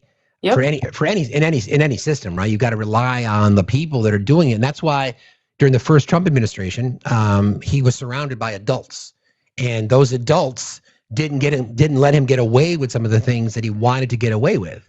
Now they learned. Now we need loyalists. Yeah. And think about who those loyalists are.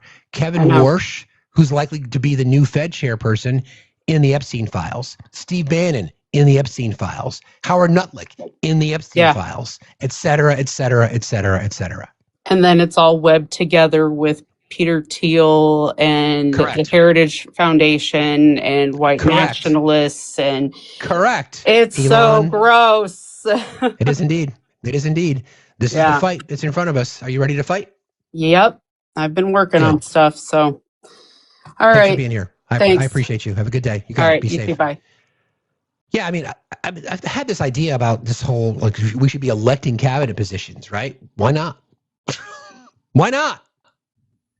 Hi, Rosie. How are you? Rosie? Oh my gosh, I'm so sorry. Tapping error. No problem. Thanks for being here. I appreciate you. Love you. Bye. Have a good day. Love you. Bye. Love you. Bye. Bye.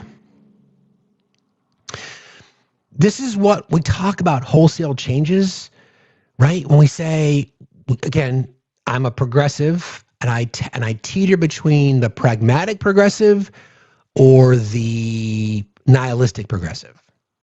Both work for me. Hang on one second.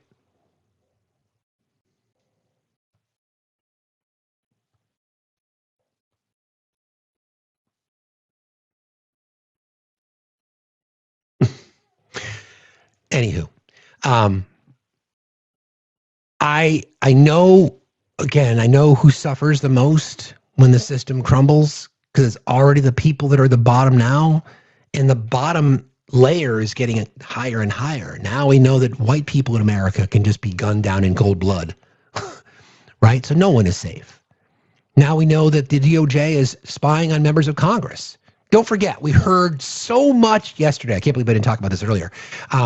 We heard so much yesterday. Jim Jordan got his fucking hair across his ass about phone records being subpoenaed, which, by the way, is how investigations happen. Completely legit, completely legal, went through the system, and a $20,000 payment was made to a confidential human source. Also happens all the fucking time. So fucking concerned that you're being spied on. None of that is true. You were not being spied on. Tolling records were gathered after the fact. Here's a note to you, Jim, you pathetic piece of shit. Maybe stop being in contact with the president on one of the worst days in American history. But instead, your Department of Justice now, who Pam Bondi you were glazing yesterday, is literally spying on the United States citizens, members of Congress, using their search records. Remember from this photo I shared with you guys earlier. This was from the Mean Girls burn book when she showed up. This is her burn book, Pam Bondi's. And then this zoomed in is this page. Pramila Jayapal's search history. So members of Congress go to the DOJ to look up information, and they pulled her search history, and then they gave it to fucking Regina. My daughter played Regina. I don't want to make that comparison. My daughter was an awesome Regina, by the way. They gave it to Pam, one of the Stepford wives. They gave it to her so she could have her notes. That is literally spying on people. Do you think the members of Congress knew that they were being spied on? You think they knew? You think members of Congress knew? So if you're so concerned, Jim, GYM, where's your anger about this? Members of your committee, Jim, were spied on. Jim, whatever.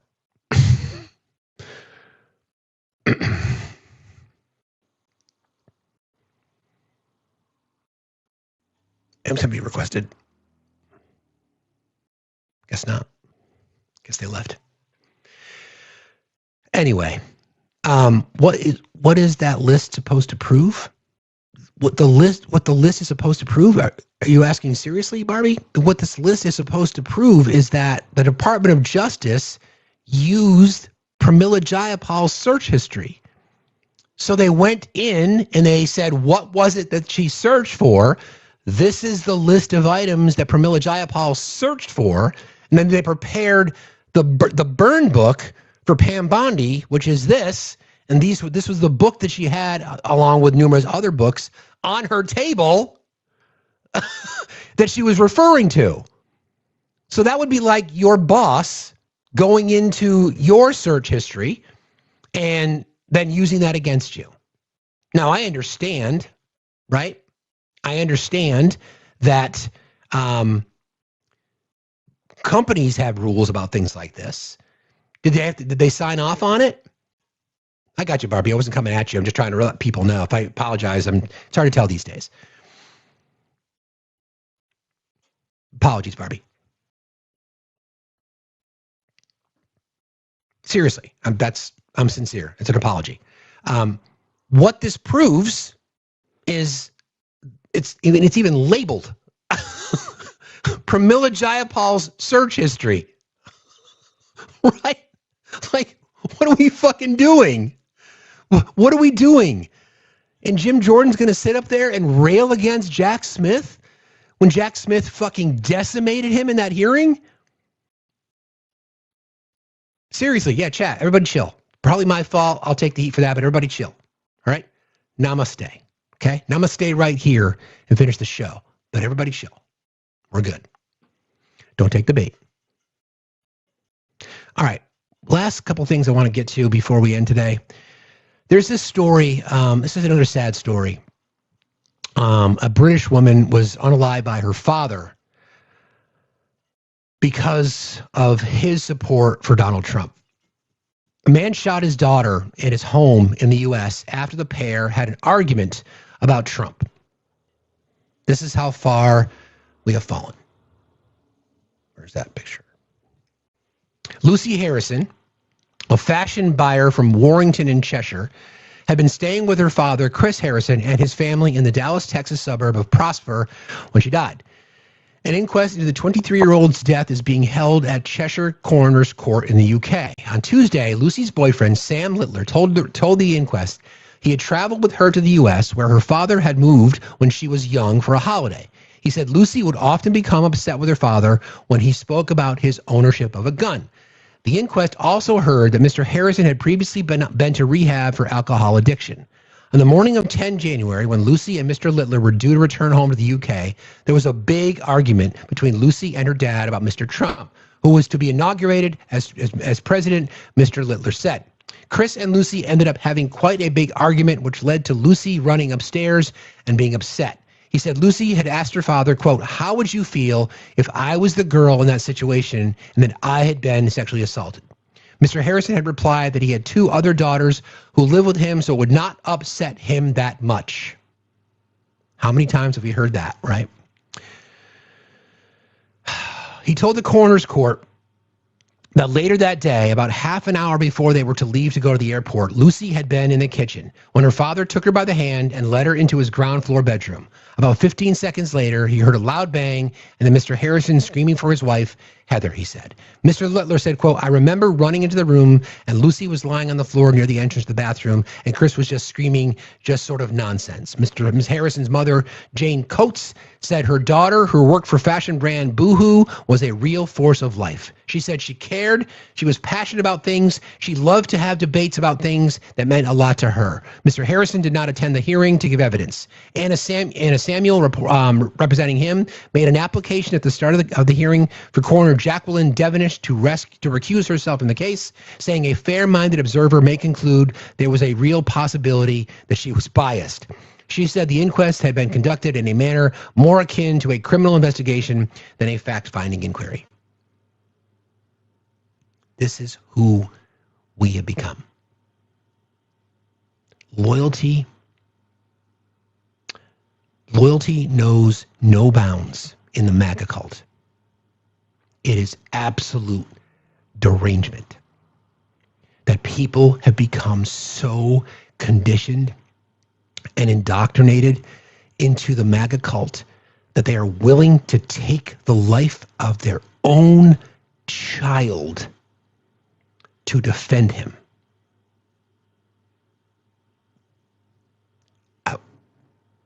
What else is there to say? What else is there to say? How far down do people need to go?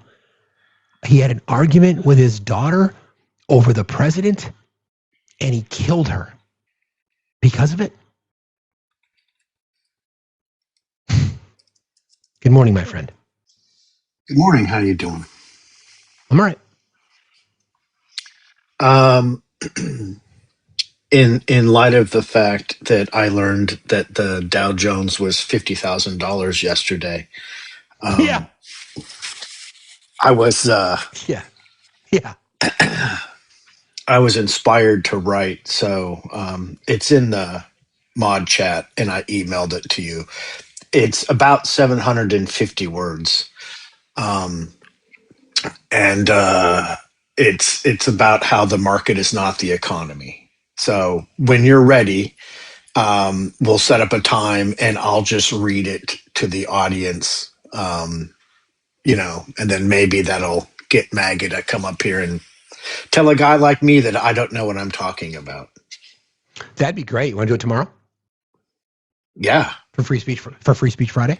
Threaten me with a good time.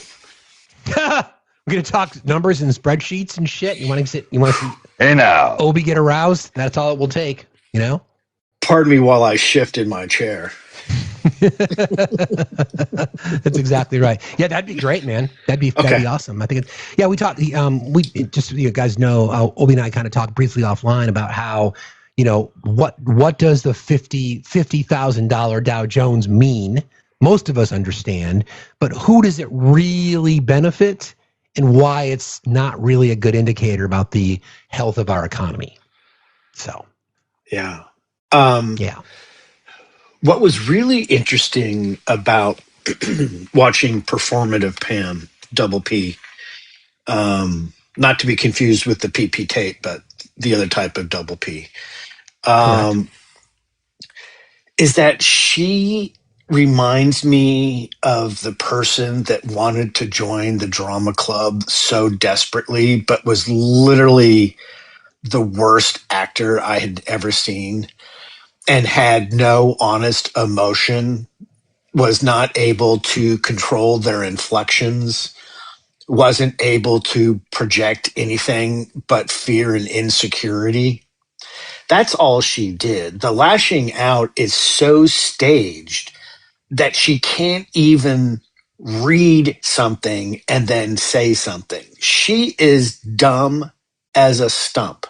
And let me just tell you, going to graduate school is not a measure of intelligence, which is the same as saying the markets are not a measure of the economy. Stupid people fail upward all of the time. It's neither good or bad. It's just a part of human nature. Sometimes stupid people are in the right place at the right time and they get to fail upward. Pam is a perfect example of someone who gets to fail upward. Imagine telling a law school professor that he's a failed attorney. I know. He hasn't practiced as an attorney for a very long time. You could say he's a retired attorney turned politician. That's an accurate statement. Or that he stopped teaching, right? True. But she is a failed attorney because she is incapable of understanding that when the judiciary, a judge at the federal level, gives a ruling, she has no choice but to obey it. When Congress passes a law and the president signs it, she has no choice but to obey it. She is so stupid that everything she said was a confession. Let's go ahead and have the discovery, and let's go back 25 years or more, and let's ask everybody why they didn't do anything about Epstein. And let's see what happens. Because you know the wonderful thing about discovery? Everything comes out into the sunshine. Correct. So, dear Pam of stupid Florida, no offense to our fans that live in Florida. They do. What did you do when you were in Florida? What did you know? What did you hide? How long did you bury your head? What didn't you do? Are you trying to tell us that whole time you were in Florida that you didn't know about Epstein? You certainly had the power and the discretion to do something, to say something, to report something. You also had the moral obligation as a sitting bar member in the state of Florida to say something and do something. But you didn't. So go ahead and call everyone else out for your failures. But we see you. We see you for who you are. You are a stupid person who has continued to fail upward. So congratulations, but it didn't work. And I know it didn't work because her own party was like, what the fuck? Like that was bad. Right? Correct. Because it now begs the question, what kind of discovery do we want to have? Because there's a whole bunch of Republican senators who are also protecting people. They know the names. They know who they are. And they don't want sunshine to be the best disinfectant. But when stupid Pam did what she did yesterday, now it kind of forces the issue. Well, those are great questions, Pam. Should we have hearings? Did you hear earlier how Fox did not cover it? And a lot of people just decided they were pissed off at Fox because they weren't covering the story. All they did was show like 10 minutes, and then they pulled some snippets of her, screaming at Democrats. And a lot of people who were commenting were like, "This is the first time I've turned off Fox News in a year. Like, what the fuck? Why are we not watching this?" So they can't. Again, the ship is... They can't report this. Exactly. That's exactly right. Cannot bite the hand that feeds you, right? Correct. And this is how critical thinking works, right? How we get to draw these parallels is now we're starting to see, as the veil is very slowly and very painfully for the survivors starting to be pulled back. Side note, do not use them as fucking props. Stop inviting them to come. This needs to stop. Me. That's got to be the last fucking time they're invited. If they ask to come, allow them to let them sit there. Agreed. That says enough. But fucking please don't do that. That really pissed me off. I agree. But let's do talk about it. Let's go back to the Bush administration and call all those people to Congress and let's have hearings. And as a matter of fact, if you're a retired judge who sat through one of those cases, let's subpoena your ass too, because you're not exempt from having to come to Congress and sit and testify to what you know, especially if things have expired, right? I think every administration going back to Senior Bush, because of the time frame, has blood on their hands. Every single one. That's 1,000%. Bush, that's Clinton, that's Bush, that's W, that's Obama, that's Trump, that's Biden, that's Trump again. Every single one of them. Every single one. We are now at a spot, though, where there's a federal law that has been signed that requires the release of everything. And that's what's not happening. So people on the right are saying, well, why didn't? And we're like, okay, then fine. Hold them all accountable. That also means you have to hold the person in charge now accountable, primarily because his name is in the files more than anyone. Yes. More than anyone. And don't give me the 30-day bullshit. It's been nearly 90 days. It's 55 days of breaking the law. You just released some last week, which means you had 88 days or more to be sure that survivors' names were not made public. And be sure, again, according to the law, that the perpetrators alleged their names were not redacted. It is direct violation of federal law. So any Trump supporters are in here, you law and order apologists, fuck all of you. You don't give a fuck about the law. You are fine breaking it as long as it protects your bullshit narrative. 1,000%. And by the way, so I did a little experiment. It would have taken me just by myself 48 hours to have spun up 100 bots to have done the following task. Identify names that repeat more than twice, right? So I could have had that in 48 hours. Then with that, I could have taken those names against all of the information we have, because we know for the most part, who the victims are. We could have cross-referenced that, all 6 million whatever pages or whatever the number is. That would have taken less than 6 hours.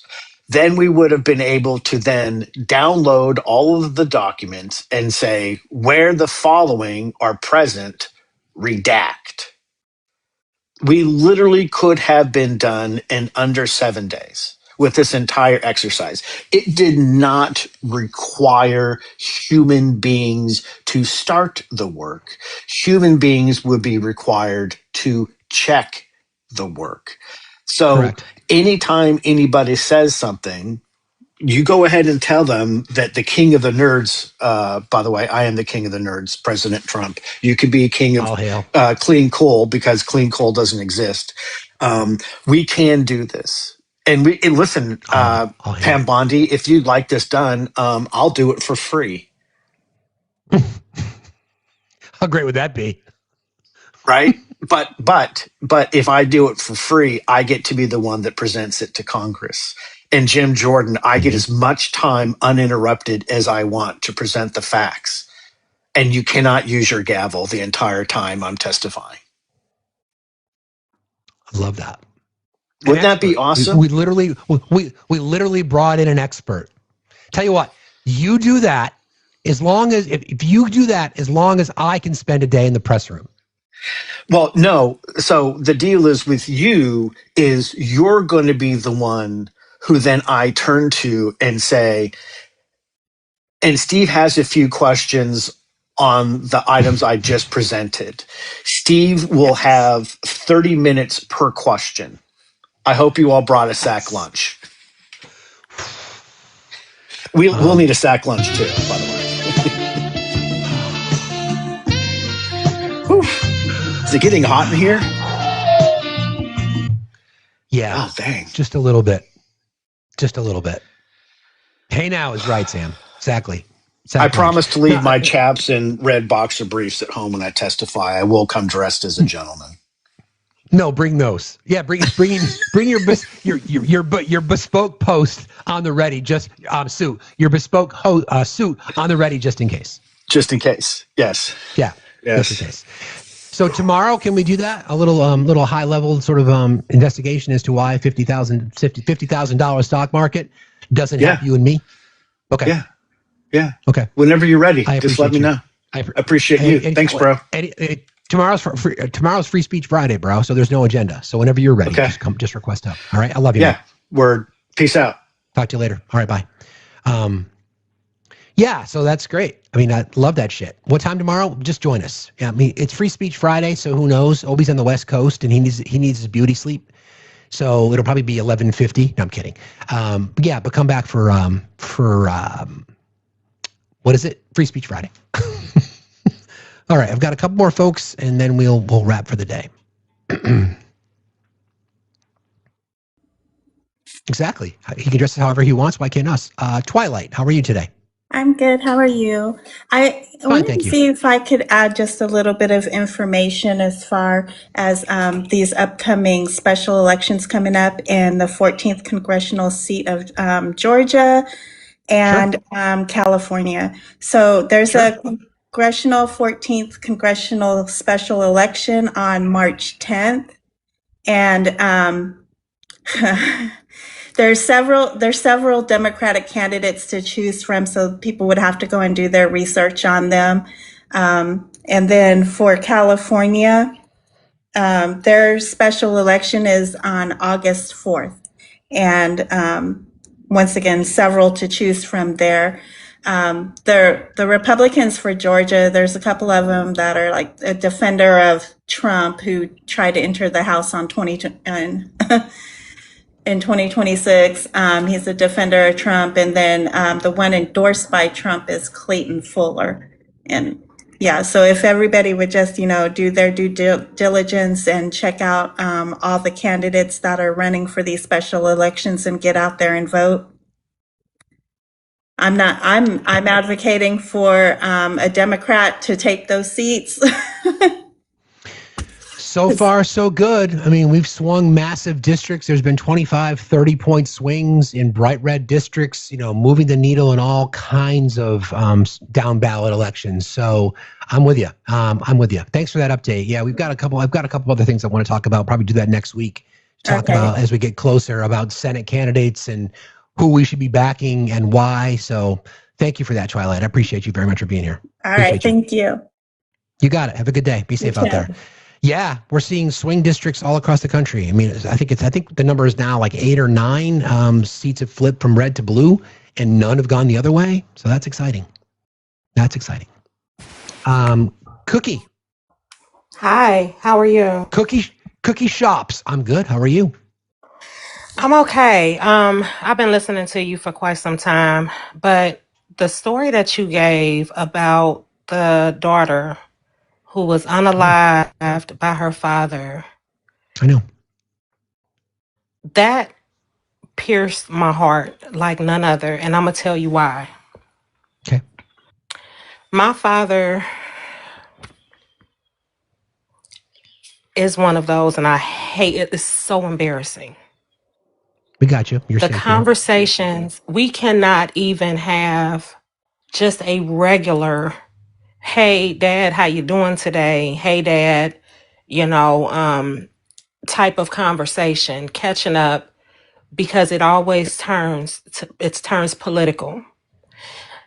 It's gotten to the point now where he has completely cut, and there's a long backstory, but he's elderly, so we check on him and things like that, but he won't answer his phone. So he defers to email now. And there was one point where he sent nothing but MAGA stuff to my email box. And if you don't agree with him 1,000%, then you're disrespectful. He sent me this email the other day, just out of the blue, with this video of this lady talking about that derogatory post. And she was an African American woman. And the post with the Obamas, is that the one you're referring to? Correct. Yes, I'm sorry. Okay. I'm just so. I got you. I figured that. No, I got you. Yeah. He had this long subject line that basically said whoever raised her did a great job and raised her to be a Proverbs 31 woman. So when out of respect, although he wouldn't have known whether I watched it or not, okay? But I clicked, I just said, let me just see. I clicked on the video, and within, I don't even know if I watched for 5 minutes before she started saying the fake outrage. And at that point, I had to turn it off. And then for a second there, as much as, because I would tell my father, you got to turn off the television. Because they're not telling, it's scripted. They are not telling. I studied journalism in high school and later in college. They taught us to be unbiased. But all we see on television and on the media is bias. That's all we see today. And we know where to go if we want to hear our talking points, right? I'm about to land my plane. He says that he watches, I don't just watch television because he watches the Fox News and all that mess. But I had to remind, my father has 3 daughters. I'm the middle of the 3. My eldest sister, she passed away in 2005 from a car accident. And at the time, he was not talking to her. He wasn't speaking to any of us. And I know that to this very day, that haunts him. That his daughter left this earth at 28 years old. And he would not speak to her, and that there's a rabbit hole with that too. But for this man to support somebody, so my response later was a downloaded video from the hearings from yesterday. And I can't remember which one now. I'm sorry, I can't remember which one, but it was about the Epstein and how many times he was mentioned. Sure. And I just said, Dad, I'm just going to leave this with you. And that was my message. That was my response. That's all I have to say for this man, my father, to have 3 daughters. For him to have 11 grandchildren. And the majority of which, I'm 5 of them are girls. This could have very well, we grew up in the late 80s and 90s. That could have easily have been one of us. It breaks my heart that our conversations with my father, to hear that story about that father unaliving his daughter, the conversations between me and my dad, my father gets so angry. It makes me wonder if that could be me. And my heart just breaks in pieces. So that's all I had to say. That's all I had to say. Cookie, I'm so sorry. on behalf of all of us, I'm humbled that you're sharing that story with us. And I think you bring up a point that many people are probably afraid to discuss, is that this is not isolated. This happens everywhere. Families have been divided because of people's devotion to a person who is, without question, one of the most despicable human beings that I've ever seen in my life. And people are choosing their blind loyalty to that over their own family, to the point now where fathers are murdering their children. You know, it's crazy because my mom passed in 2019. And I'm not saying this for sympathy or anything like that, but I've told people, you know, I literally feel like an orphan. I really do. My dad, as much as I try to, you know, honor him as my father, it is so hard.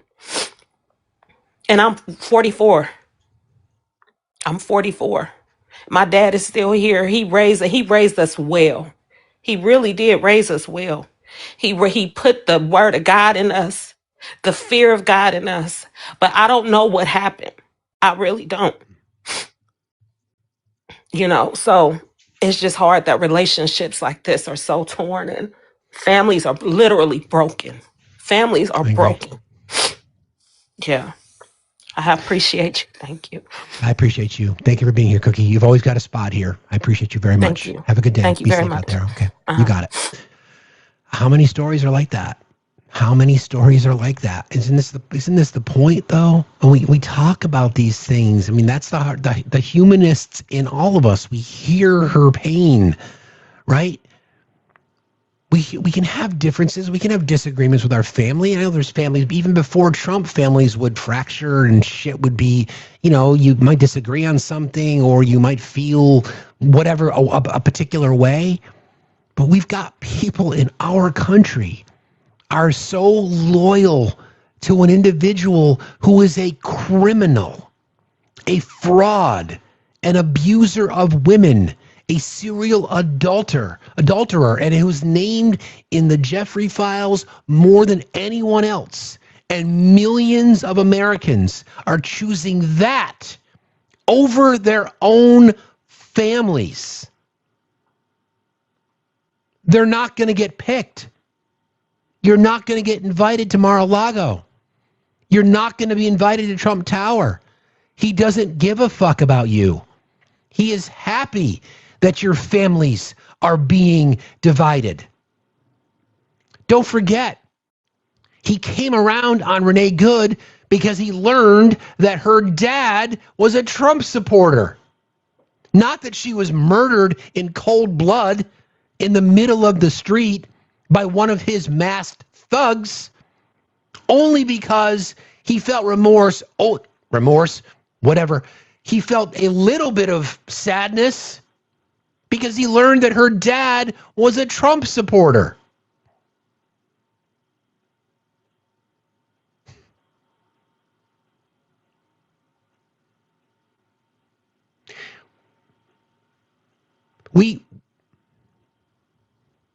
We won't come back from this.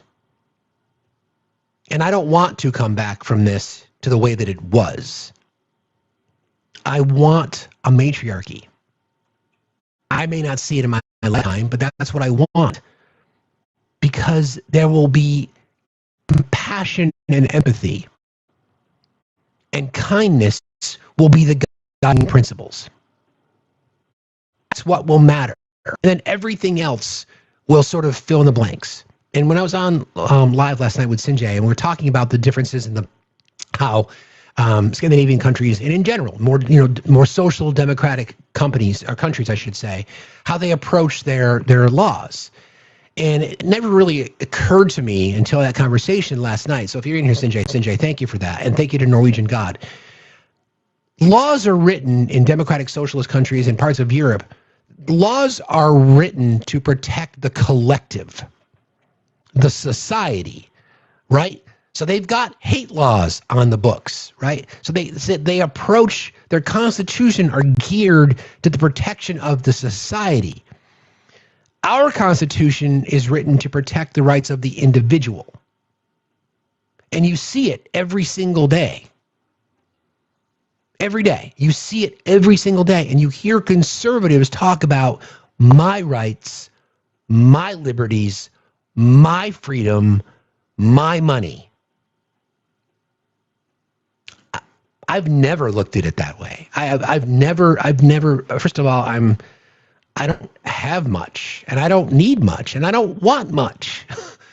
I just want my daughter to have rights to her body. I want health care for my kids.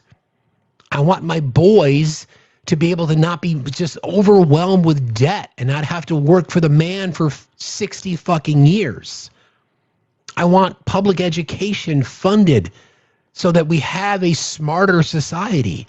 So we're able to critically think, so we can navigate through this fucking bullshit. So we think like social democracies, which is what we all should want, right? The rights of the collective. We have a social contract with each other. Call it naive, call it idealistic. I don't care. I don't care. I have 3 kids, Ada.